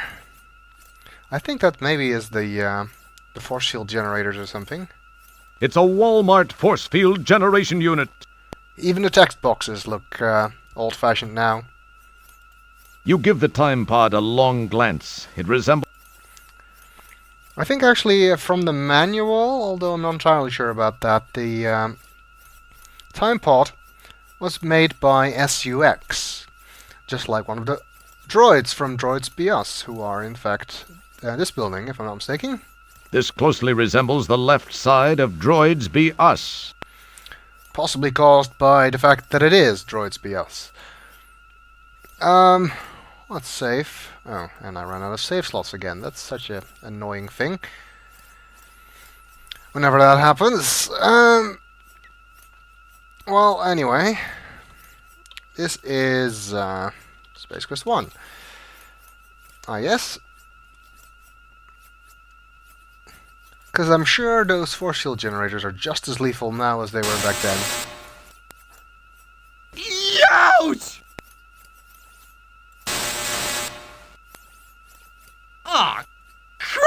I hate it when that happens. Then why do you keep doing it? Aw, cripes! I think that's enough of that. I don't really need to kill myself. To the left of here should actually be where our original spacecraft was. Actually, on the VGA remake, this is about where you see the time pod appear, rather than the screen on the right. In the distance you see sand dunes and sky. Looks like ordinary sand to me, Roger. Indeed.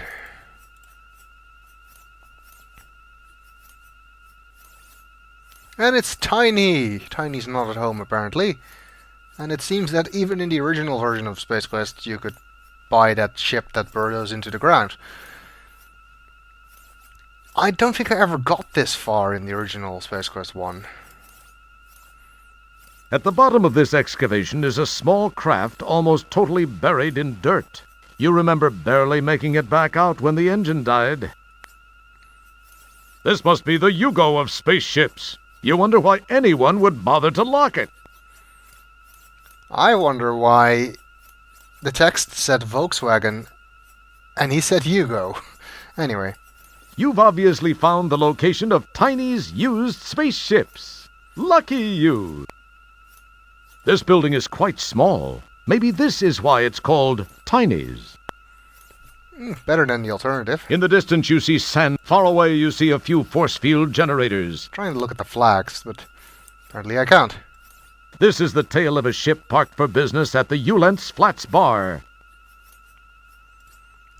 Or the Rocket Bar, as it's also known. And it seems it's still here. This long-legged beauty stands silently, waiting for its jet-faced owner to return. It looks like it came from the planet of the warts. This ship must be the Plantar's deluxe model, with authentic mosaic upholstery. The sign suggests that this place might be a bar. Very observant. The sign These bikes look a bit weird.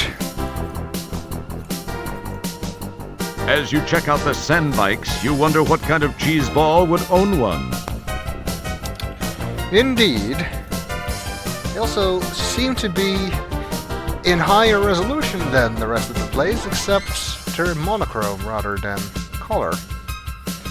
Which is a bit weird. Well, before we go inside, let's look around a little bit more.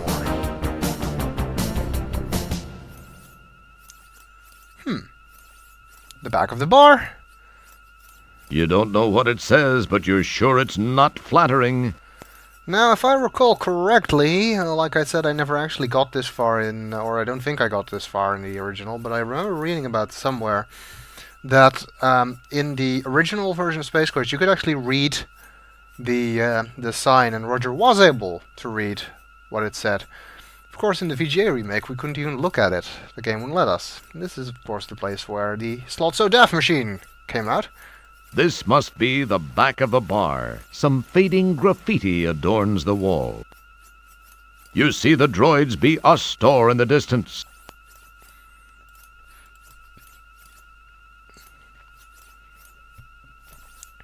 Interesting that they had to change the Radio Shock thing, and yet Droids B-Us is still in there.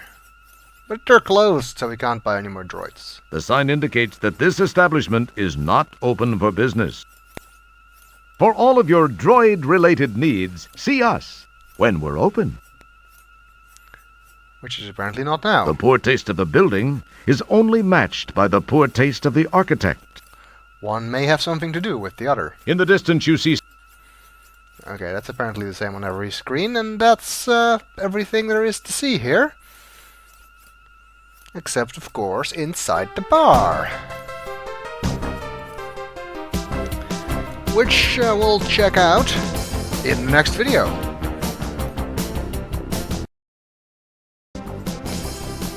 Welcome back. There's some funky tunes coming out of that bar, so let's head inside and refresh some memories of good old times. Even though we never actually saw this place in EGA if you've only seen my Let's Plays. The old bar is still here. The smell of Coronian ale stinks up the place. The aroma leads you to remember vividly your previous visit here. You break out in a cold sweat. Looks like they removed the records of the Slots of Death machine. You see two guys singing. It's the Blues Brothers again, who I think are the only singers here. No Madonna or ZZ Top this time. This looks like the bar in Space Quest 1. Because it is the bar in Space Quest 1. Some weird square on the bar there. You see a book of matches on the bar countertop. Ooh, I want those. Some rather drab-looking individuals are hogging the bar. This guy's too ugly to describe. Some rather drab-looking individuals are hogging the bar. This guy's the ugliest of all. Some rather drab-looking individuals are hogging the bar. This guy's really ugly. I think the gist of it is they are all ugly. Do they smell like anything? It doesn't smell great. It smells... It doesn't... Ah, come on. How about bartender? It smells like something. It smells... Fortunately, they play much better than they smell. Do they have good taste in music? It tastes like nothing you... No. It tastes like... Ah, come on. It needs salt. You'd expect this place to have some interesting smells, but no. Pretty sure it did have more interesting smell messages than in Space Quest 1 than here. What does the bartender look like? You see a man behind the bar serving drinks. How nice. I want that matchbook. I'm sure nobody will mind if I take that. Your attempt to get the matches failed. What? Why? Uh-oh.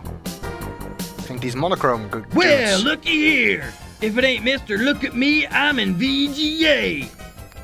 What's the matter? Monochrome not good enough for you? What's this? 256 colors all for one little bitmapped wimp? What a waste of VGA. Hey, fellas, I bet I can toss them all the way out from the bottom of the stairs. Bitch and ale.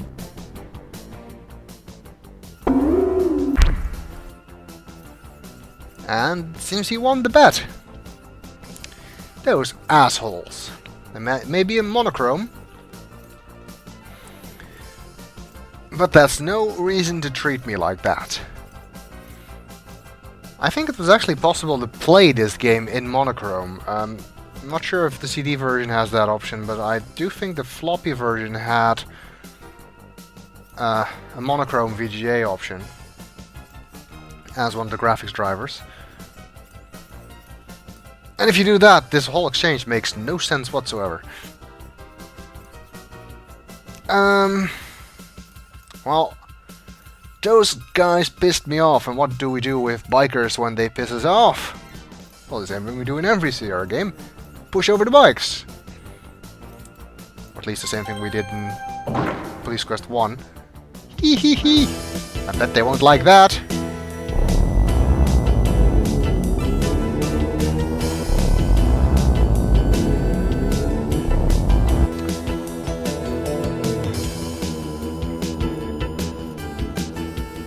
Somehow they seem to be able to go through the force fields.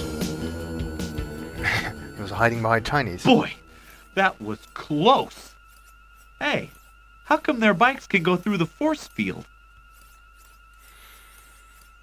Because they're hovering, I guess? Because I think that hovering vehicles, like our skimmer, could go through the force field. I'm gonna save now.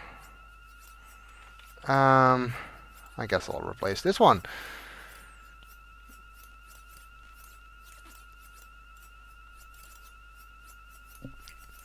Cause we haven't seen the last of these biker dudes yet. Let's head back into the bar, see if we can get those matches now. You hear a high-pitched whine from the east. Uh-oh. Just click at the last second and you'll be fine. That was close. It's a quick time event, basically. Not all that hard. Fortunately. Let's see if I can get those matches. You pick up the book of matches. This is the only thing you need from here. Seriously, I'm not kidding. This entire area of the game serves no other purpose other than to get the matches. A book of matches. Let's see if we can get a drink. Hey, aren't you the guy who broke my slot machine? You owe me some money. Well, I gotta run. My hog pod's double parked. Hey, it's been swell talking to you. Looks like he hasn't forgotten. So, no drinks for us. Bye, Blues Brothers. Does anything here smell? There's a whole lot of smelling going on, but the game still makes no sense. Well, you didn't say to get it bit. It doesn't smell great. It smells like... Yep, tastes just like you'd expect. Like sand, I guess, then. Okay, I think we have another biker to deal with. You hear a high-pitched whine from the east. Indeed. You got points for doing that the first time. That was close. But, not anymore after that. Alright, let's go back into the time pod. See how we're doing on points. We have in fact 166 points out of 315. However, we are 6 points behind where we should be because I didn't get the points for the arcade sequence. And in fact lost 3 points by skipping it. So we will probably not get to 315 at the end, unfortunately. Not much we can do about that, though. I'm sure as hell not going to try that again. Alright. Well, we've run out of places to go. Let's see if we can't go back to Space Quest 12. Troll, there were some areas there that we have not yet explored because we kept getting shot by the sequel police. Okay, let's see. The code should be...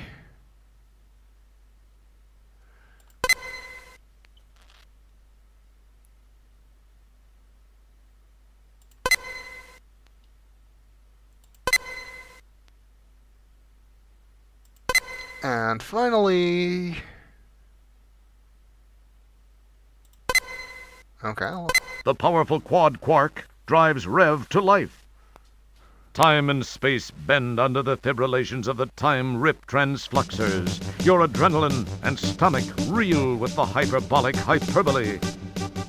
And finally... Oh, it does something. So it seems I wrote that down correctly.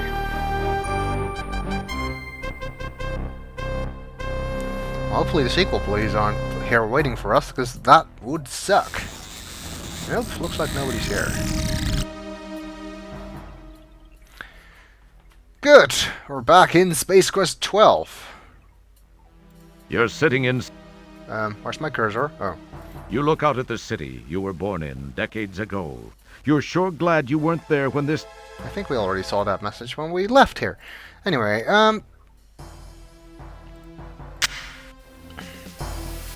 it's interesting how, except for the introduction, nothing in this game actually takes place in Space Quest 4. You know, back when I originally played this game, I was wondering what they were going to do once they actually got to Space Quest 10 and Space Quest 12. But they never did, unfortunately. As there would be no more than 6 Space Quest games. This is the sequel police dispatch monitor. At the moment, nothing is being displayed. Okay. You can't actually see those. You just think you can. Okay. You're understandably curious as to the purpose of the large red sphere. I'm sorry, but I just don't know myself. I guess it's not an omniscient narrator then. It's probably a ball of red matter. Better not ignite it.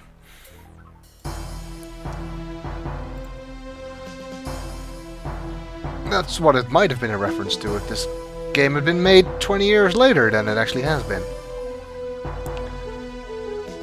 Alrighty then. The shuttle is still here. This is the patrol shuttle you hitched a ride on. Oh, we don't need to go back to the streets. I want to see what's on the right here. Last time I tried that, I got shot. Hopefully, we'll have more luck this time. And we do. There is a door. Your innate sense of curiosity makes you wish you knew the way to open this thing. Well, lucky that I do then. Your innate sense... Anything else here? There's a tunnel leading into the middle of the structure. There's a tunnel. From this vantage point, high above Xenon, you can truly appreciate the scope of the destruction. What a mess. Okay, well, I'll see if we can open that door. None of the codes you punch in seem to have any effect on the door. Well, looks like we're gonna have to apply some clever trickery to get through that door, and knowing Roger, that might be quite a challenge. But we'll have to do it in the next video. Welcome back. We need to get through this door. And trying to punch in some codes didn't work. So let's see. You need something to get through that lock. Something tells me a bunny isn't gonna work. However, what about some highly acidic slime? Fresh from the sewers. There's not much left of the lock now. That seems to have done the trick. Of course, in real life you'd probably have a molten lock and a door that was still closed. But because this is a computer game, that actually works.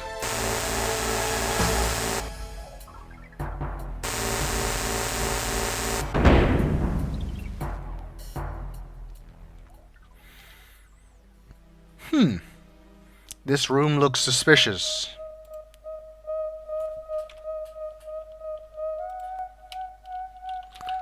It's a suspicious room.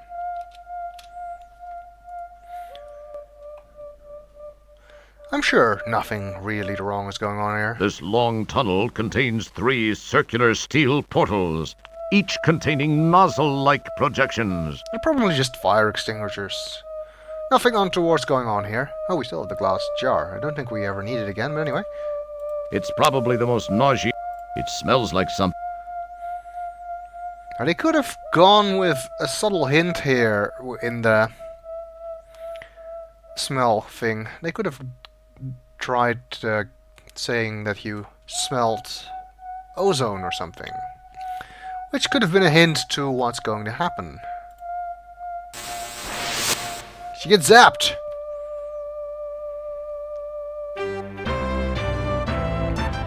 We're glad you could play Space Quest 4. As usual, you've been a real pantload. Well, that didn't work out. So the suspicious room really is suspicious, because there are lasers in the way. And, well, think back to any movie you've ever seen, where they had to get through a grid of lasers. What do? You use smoke. Fortunately, we have a cigar butt. You slide the pre-smoked tobacco stub in your mouth, and after noticing a hint of grease and cruel breath, decide you'll save it for a special occasion. Well, that didn't work. That's because we need to light it first. Yes, that's the only thing that we actually needed the matches for. The only reason we needed to go to Space Quest 1 at all. You slide the conveniently pre-moistened stogie between your lips, apply a lit match, and proceed to nearly hack up a lung.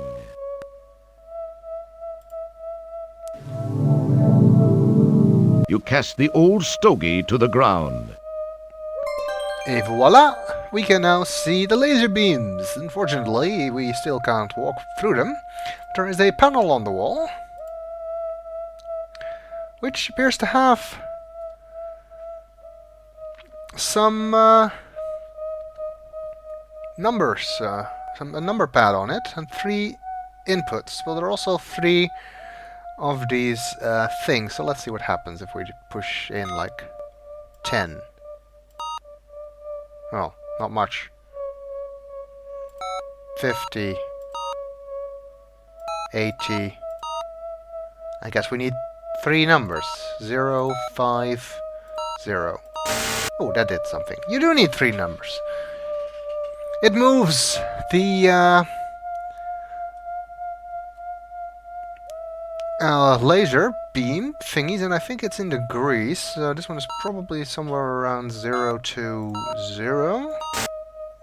No, not quite.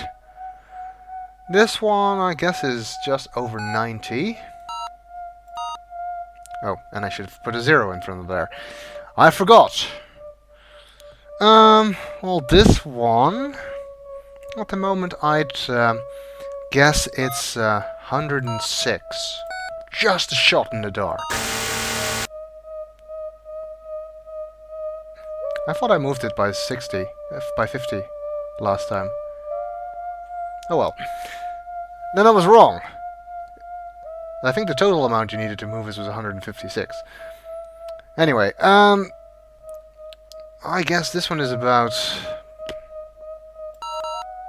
4? Oh, that doesn't work at all. The hell?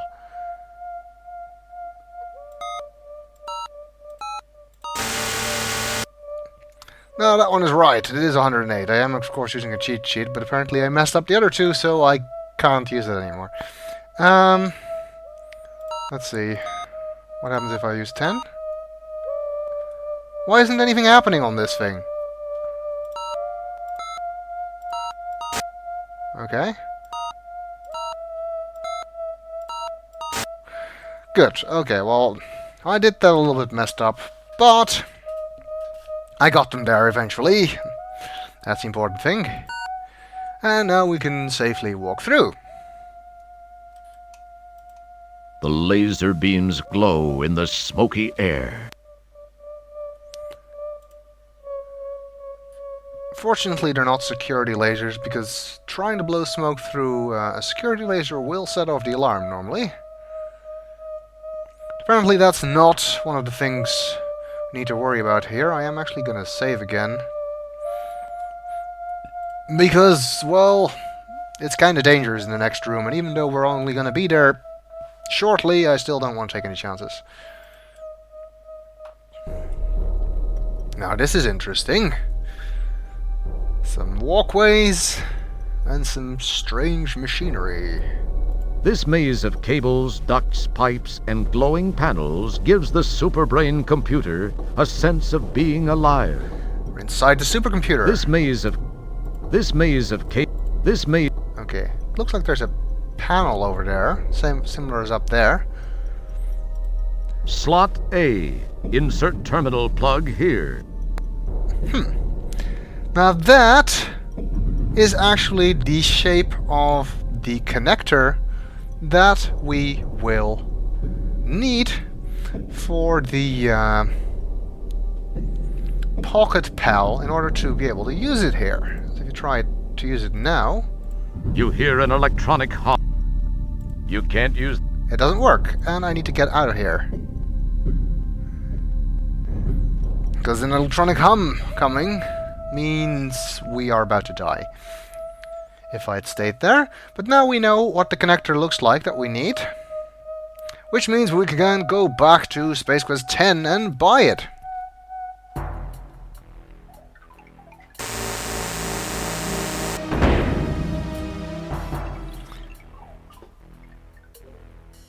So, once more back to the time pot. We don't need to worry about any sequel police showing up here or in Space Quest 10 anymore. That is not going to be a problem.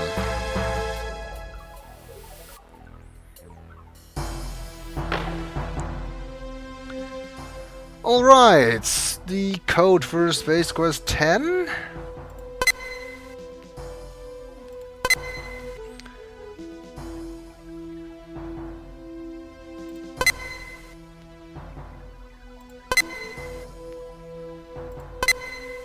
And that one. The powerful quad quark drives Rev to life. Time and space bend under the fibrillations of the time-rip transfluxers. Your adrenaline and stomach reel with the hyperbolic hyperbole. And finally...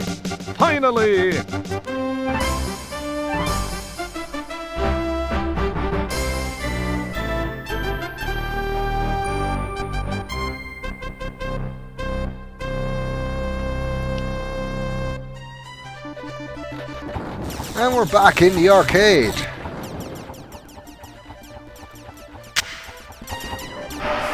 Well, all we need to do is go to Radio Shock.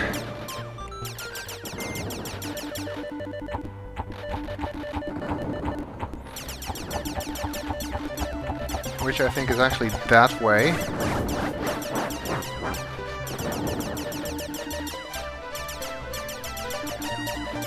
I'm not entirely sure which is the quickest way to get there, which way around. This is pretty much on the opposite side. It might be the same number of screens regardless of which direction you actually walk. Doesn't matter. We're here now. I think this is probably shorter. By one screen.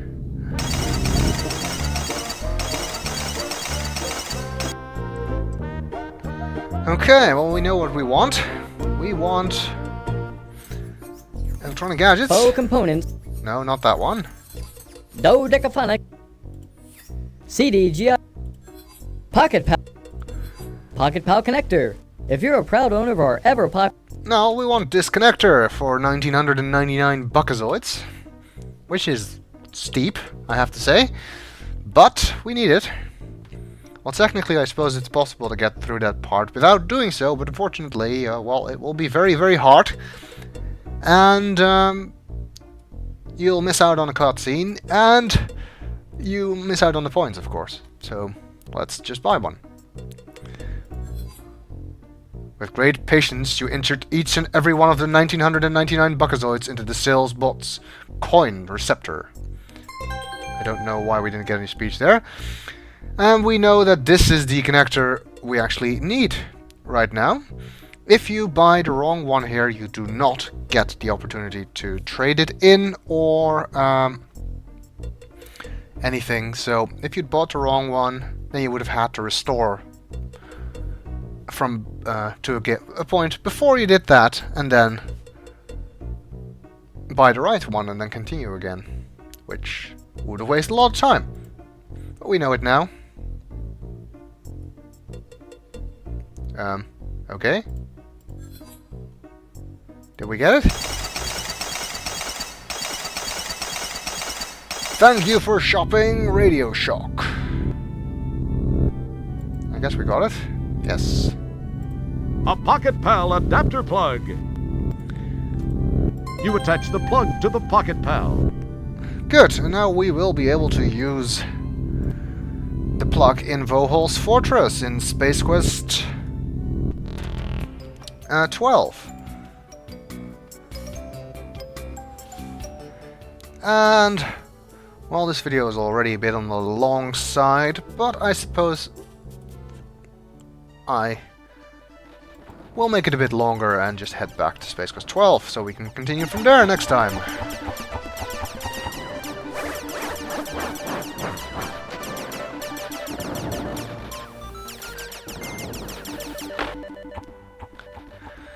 Okay, code for Space Quest 12 then.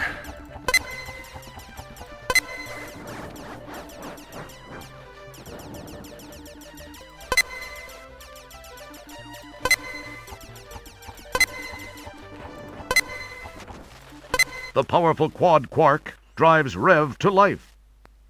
Time and space bend under the fibrillations of the time-rip transfluxers. Your adrenaline and stomach reel with the hyperbolic hyperbole. And finally...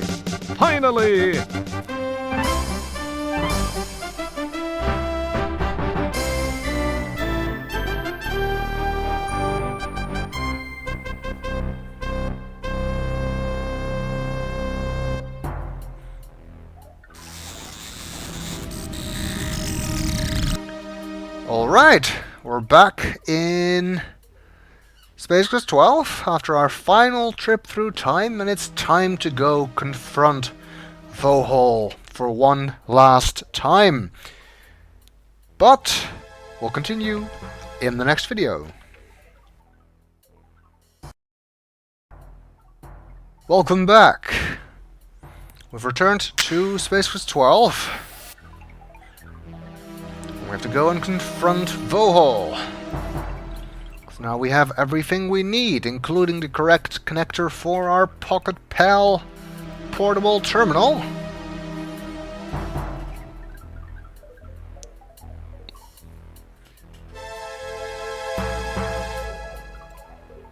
And while this particular bit isn't a problem,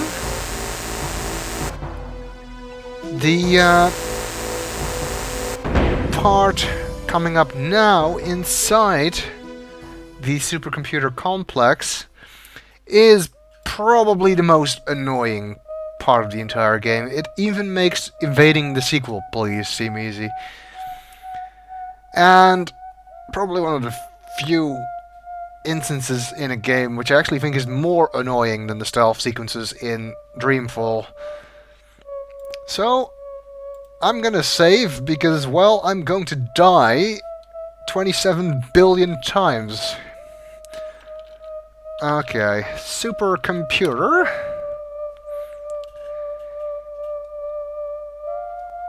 And this probably won't be the last time I save. Well, since we now have the correct connector, let's hook it up.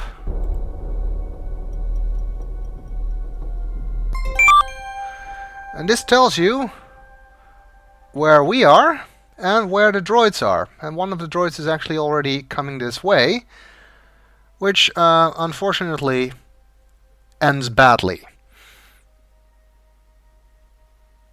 There are 3 levels to this complex. We're currently on level 2, as you can see. And the droids, if they they'll only show up if they're on the level you've selected. I think you can switch levels, yes. And I really need to get out of here now, because there is the droid is actually approaching. You hear an electronic hum approaching from behind you. And I think trying to go back outside and wait for it to pass doesn't end You hear well. an electronic hum approaching from behind you. So I'm going this way instead. I'm gonna save another save game just in... Wait, that's weird. How can I have them on both sides? Anyway, I'm just gonna replace this one just in case. Or did I... Yeah, I think I might have actually saved as supercomputer when I was here originally. Anyway, we're just gonna make a supercomputer 2. Just in case I completely screw up and want to start from the beginning again. There's another terminal. Well, we can check what the... You hear an electronic hum approaching from behind you. The droid is doing. Unfortunately, I'm not sure if this... Oh, hey, it's Take a Vohaul. good look, Roger. Remember this poor wretched soul, for he is your son. Now you knew he was coming, didn't you? Okay. The droids do not stop for cutscenes. That's actually double annoying, because that cutscene will come up every single time. You hear an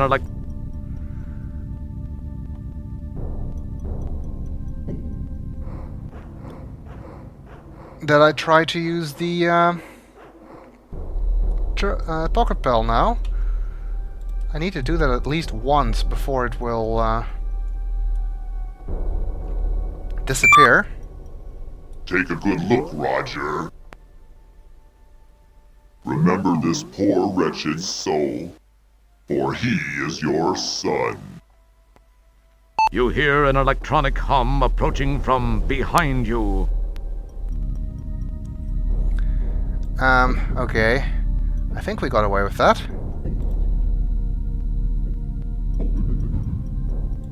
If not, then life is gonna suck.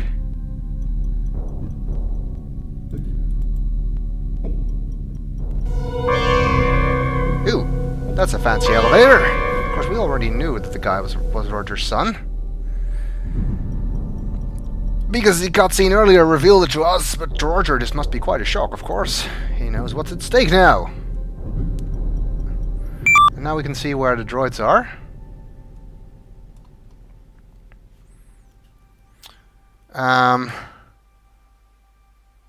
Where's he moving? That way.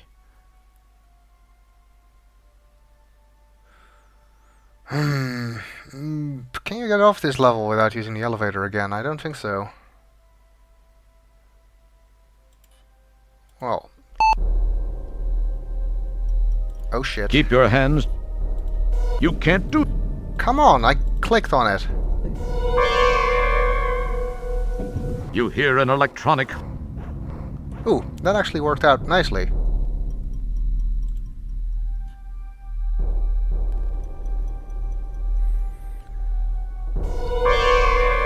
As I think now both of the droids are on the top level.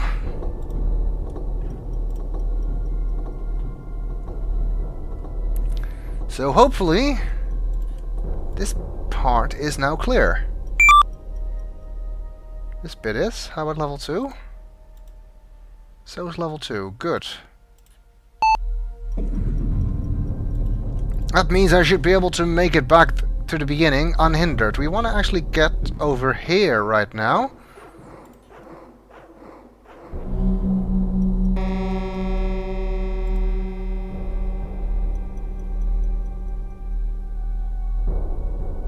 That was an ominous sound effect. This maze of cable... It smells like... Ah, come on. Haven't really been taking the time to look at stuff because I was too busy not getting my ass killed.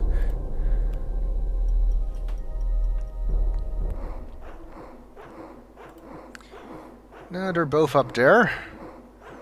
And I hope they can't kill me when they're up there.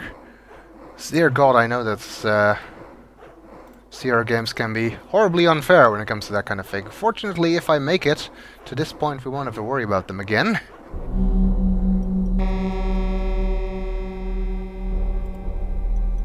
Can you see me if I go here?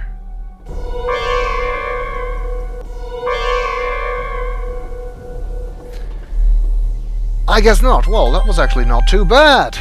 For some reason, for these kinds of things, I always do better during Let's Plays than during practices. It's either an electronic eye or a light bulb. You're not sure which. Guess I goes for this one too, guys. You get the feeling you're being watched. Indeed. It's very pleasant looking. No, it's not. You don't need... You don't... You see a small keypad. The heavy iron door looks impenetrable. Too bad we don't have any slime anymore. The heavy... Oh, I thought you could maybe look at the thing above the door. Let's see what we can do with the keypad. Don't need to worry about the droids coming here, because they won't. Oh, I actually need to type something here.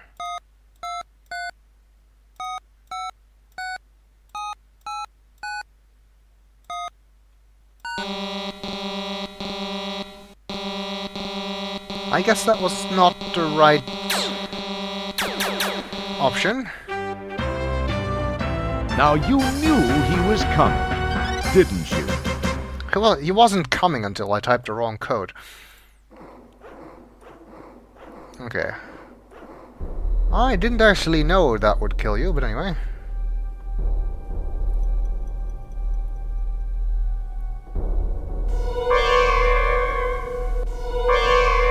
I guess I should have been expecting it to. Well, how do we find out the correct code for this? Well, it's time to once again turn to the hint book. An S. I keep using the eye icon when I want to read it. This is the other useful hint. Of course, the first code is nonsense because it's too short. So the actual code is 69, 65, 84, 76, 69. So let's type that in. 69, 65, 84, 76, 69. And that works! It appears to be some kind of control room for the supercomputer. That could be useful. The chamber's interior is filled with hoses, tubes, and wires, and one computer terminal. I guess we'll see what we can do with that terminal in the next video. Welcome back. We have reached a computer terminal inside the supercomputer. You can't do that. Don't keep your... That was logical. Let's see, it looks like some kind of weird hybrid of Windows 3.1 and old Macintosh. With a toilet. The Andromedan symbol for life. Okay, that's interesting. You don't need to look at that. Probably represents some tertiary function of the supercomputer brain. Certainly nothing important. It appears to be King's Quest 43. You've seen this mystic rune somewhere else. Space Quest 4. Yeah, this looks like toilet material. Galleria 4, which apparently held the virus that infected the supercomputer, the Vohaul virus. And the droids. Looks rather like a security droid of some sort. This is your brain. Had this been a real brain, you would have known how to use it. I guess so. And we can flush the droids down the toilet.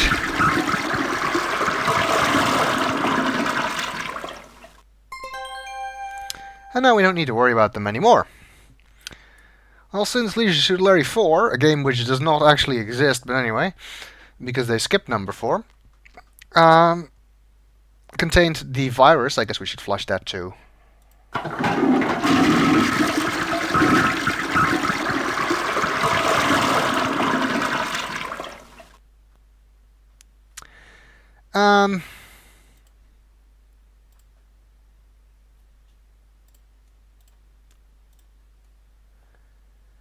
You can actually flush Space Quest 4 as well.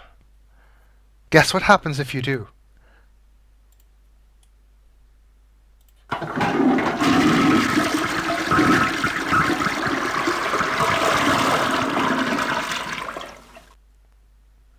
Not a good idea. Well, I guess we should go back in.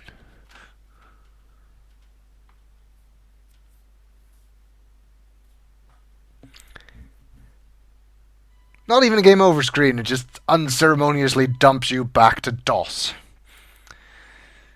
How nice of them. Okay.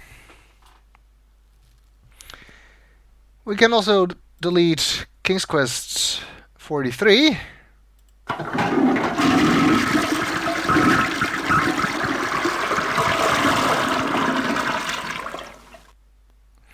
Which freed up 841 petabyte of RAM. Okay. Or memory or whatever. I guess it's not a RAM, probably disk space. Well, finally, this supercomputer brain itself. I guess that will take care of that.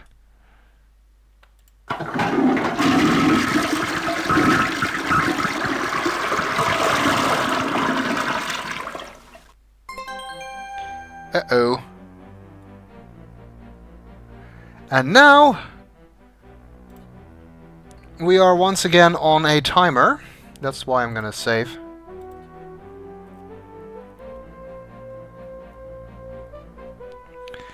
Because it starts at 5,000 and once it reaches 0...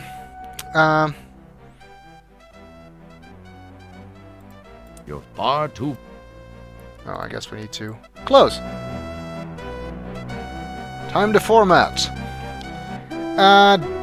It's really quite short. I'm not entirely sure how much time this equates to, but we'd better hurry. I have a tendency to really cut this extremely close, even when I'm not trying to be interesting and funny and stuff and talk to you nice people. So in this particular case, I had better hurry. Fortunately, I know where we're going. We actually want to make it to the tunnel leading north. Those two. Which are on the 3rd level, which means we need to go down first and then take the elevator up. Like we did before when evading the drones.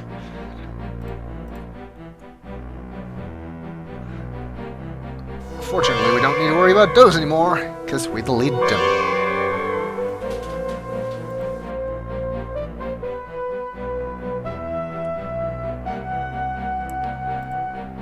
Okay.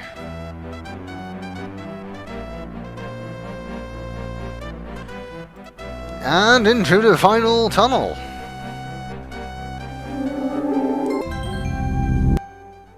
It's our son! We found him! We saved him! Hello again, Roger. It's me, your old friend, Sludge Vohaul. I've taken the liberty of borrowing your son's body.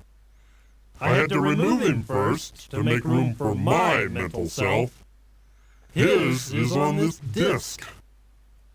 Say, it's most enjoyable to be in a young, healthy body, even if it's from your bloodline.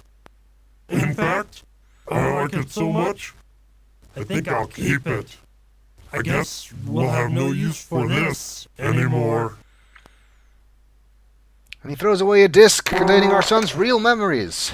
Now it's time to settle things, once and for all. You'd better be careful, though. Keep this in mind. If I die while in this body, that disc will be useless. Your son will never draw another breath. And if you don't defend yourself, you will never live to buff another helmet. Come on, show me what you've got, mop jockey. Now if Vohaul were smart, then he'd call the sequel policeman and have a shot. But I guess he wants to see what his new body can do, so let's wrestle.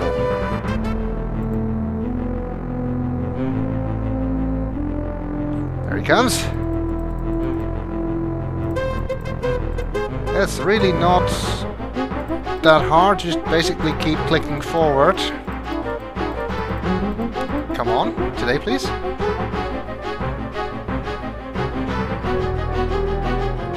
The only real issue here is the speed at which they're moving and the whole time limit thing, you know? Isn't this exciting? Well, at least it's not difficult. Uh-oh. Safety margin is still very good though.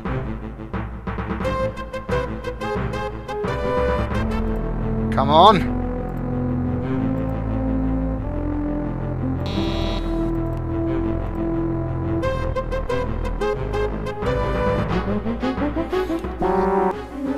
Is that the best effort you can muster?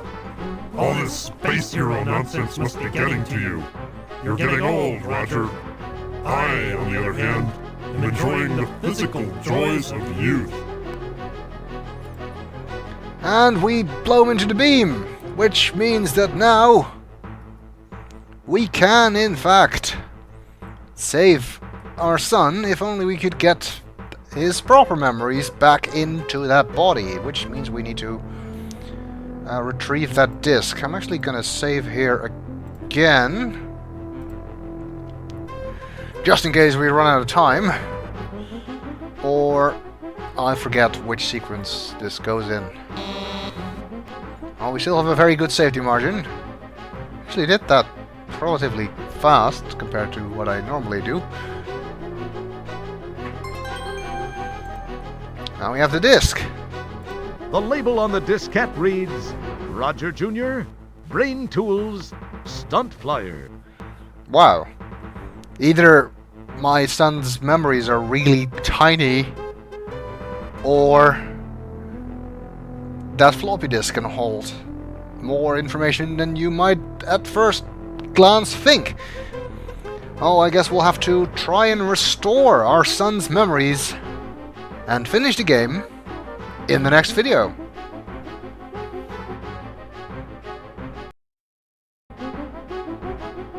Welcome back. Well, Vohaul is trapped in the beam of light, and we have the floppy disk with our son's original memories. And apparently our son is called Roger Jr. Real inventive there, Roger. Well, let's see if we can put those memories back into the body where they belong, and do it before time runs out. Now, I don't think you can actually die here or do anything, unless you do anything colossally stupid. Now, what you actually need to do is disk upload, beam upload, and finally beam download to return Roger to his body, or Roger Jr. to his body. I don't think pressing the buttons in the wrong order will really cause you to die, unless you, I think only if you do beam upload and then immediately beam download again, that's a problem. But otherwise, as long as you do the right sequence of events inside the time limit, you will be fine.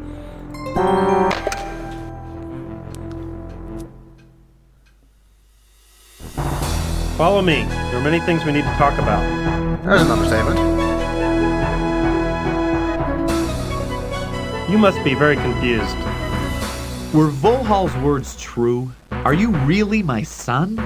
You do look a little like me, though not as good looking. What do you mean, not as good looking? I'm 10 times... Wait. What am I saying? This is no way to start.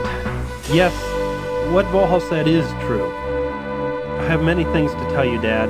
I should start at the beginning. I was born 19 years ago on Xenon. It's always been my home. The Xenon of today, at least up until recently, had made great strides in managing our planet's resources. That included water, minerals, even the talent of our population. We enjoyed peace for so many years, we took it for granted. The creation of the first super biomech computer was the biggest success story in our history. When the Vohaul virus was introduced and began to control the computer, a state of total chaos was created. We were unprepared for what followed as Vohaul turned our technology against us. The population was quickly decimated. Some of us stayed and tried to fight, some were captured, and some fled the planet. When it seemed there was no hope, we thought of one last, long-shot effort. That was to find the only person in history ever to defeat Vohaul. We had to go back in time to find that person, you. We got there just in time. You had to go back in time to get me? Why wasn't I available in this time? What happened to me? I don't understand. I'm sorry. There are some things I wish I could tell you, but can't. I know that's not what you want to hear. Believe me, I just can't. Hey, if you're my son, who's your mother? My wife? Where is she? Who is she? You sure ask a lot of questions for a janitor.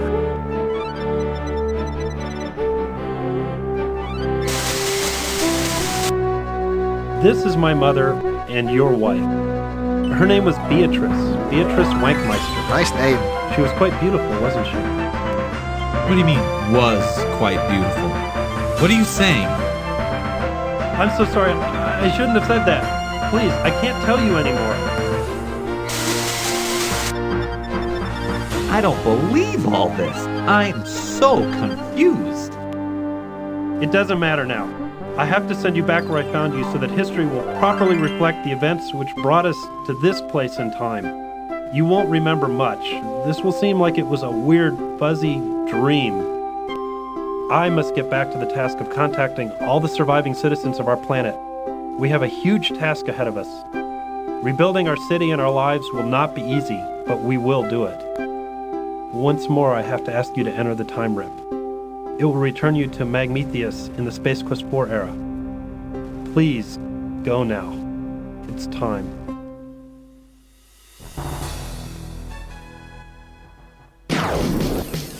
Dad?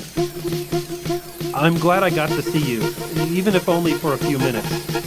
Xenon owes you a lot. Goodbye, Dad.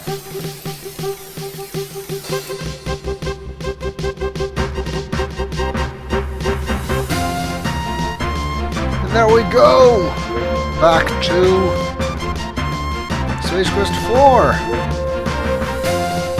Xenon is safe once again. So many unanswered questions.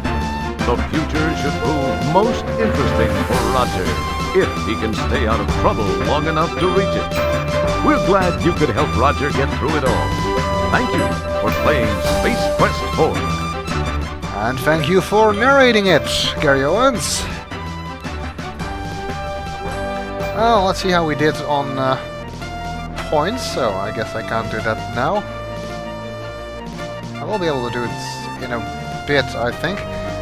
Anyway, well, Space Quest 4 is a favorite of many people, and Mark Crow has actually said he considers it to be his masterpiece. That's not hard to see why so many people like it. The jump to VGA really allowed Space Quest to come into its own. I mean, this was the first real Space Quest game to be in VGA rather than just a remake. And it allows it to have all... it just allows all the wacky situations and humor to come off a lot better than it did in the EGA games. The story of the game is pretty clever, although it's not the most clever time travel plot ever to be used in a computer game, because that honor belongs to Day of the Tentacle. But the game is simply fun, even despite some of the annoying bits, like having to evade those droids and the secret police and the instant death encounters at Xenon in the beginning. But still, it is one of the best Space Quest games. And the voice version also adds quite a lot. Although, like I said before, not all of the voice acting is equally good. But at least Gary Owens as the narrator is worth it. Unfortunately, Space Quest 5 does not have a voice version, although 6 does. Can we look at our points now? Yes, we can. Unfortunately, we have only 294 points. We missed 6 points because I didn't do the arcade sequence, and for some reason, I actually went back to my old save games to check where this happened. For some reason, I didn't get the points for setting up the lasers correctly. I don't know why that happened, but that's the other points we're missing. Oh well, you can't always end at the maximum, I suppose. Well, that's it for Space Quest 4. But Roger's adventures aren't quite over yet, and he will return in Space Quest 5, The Next Mutation.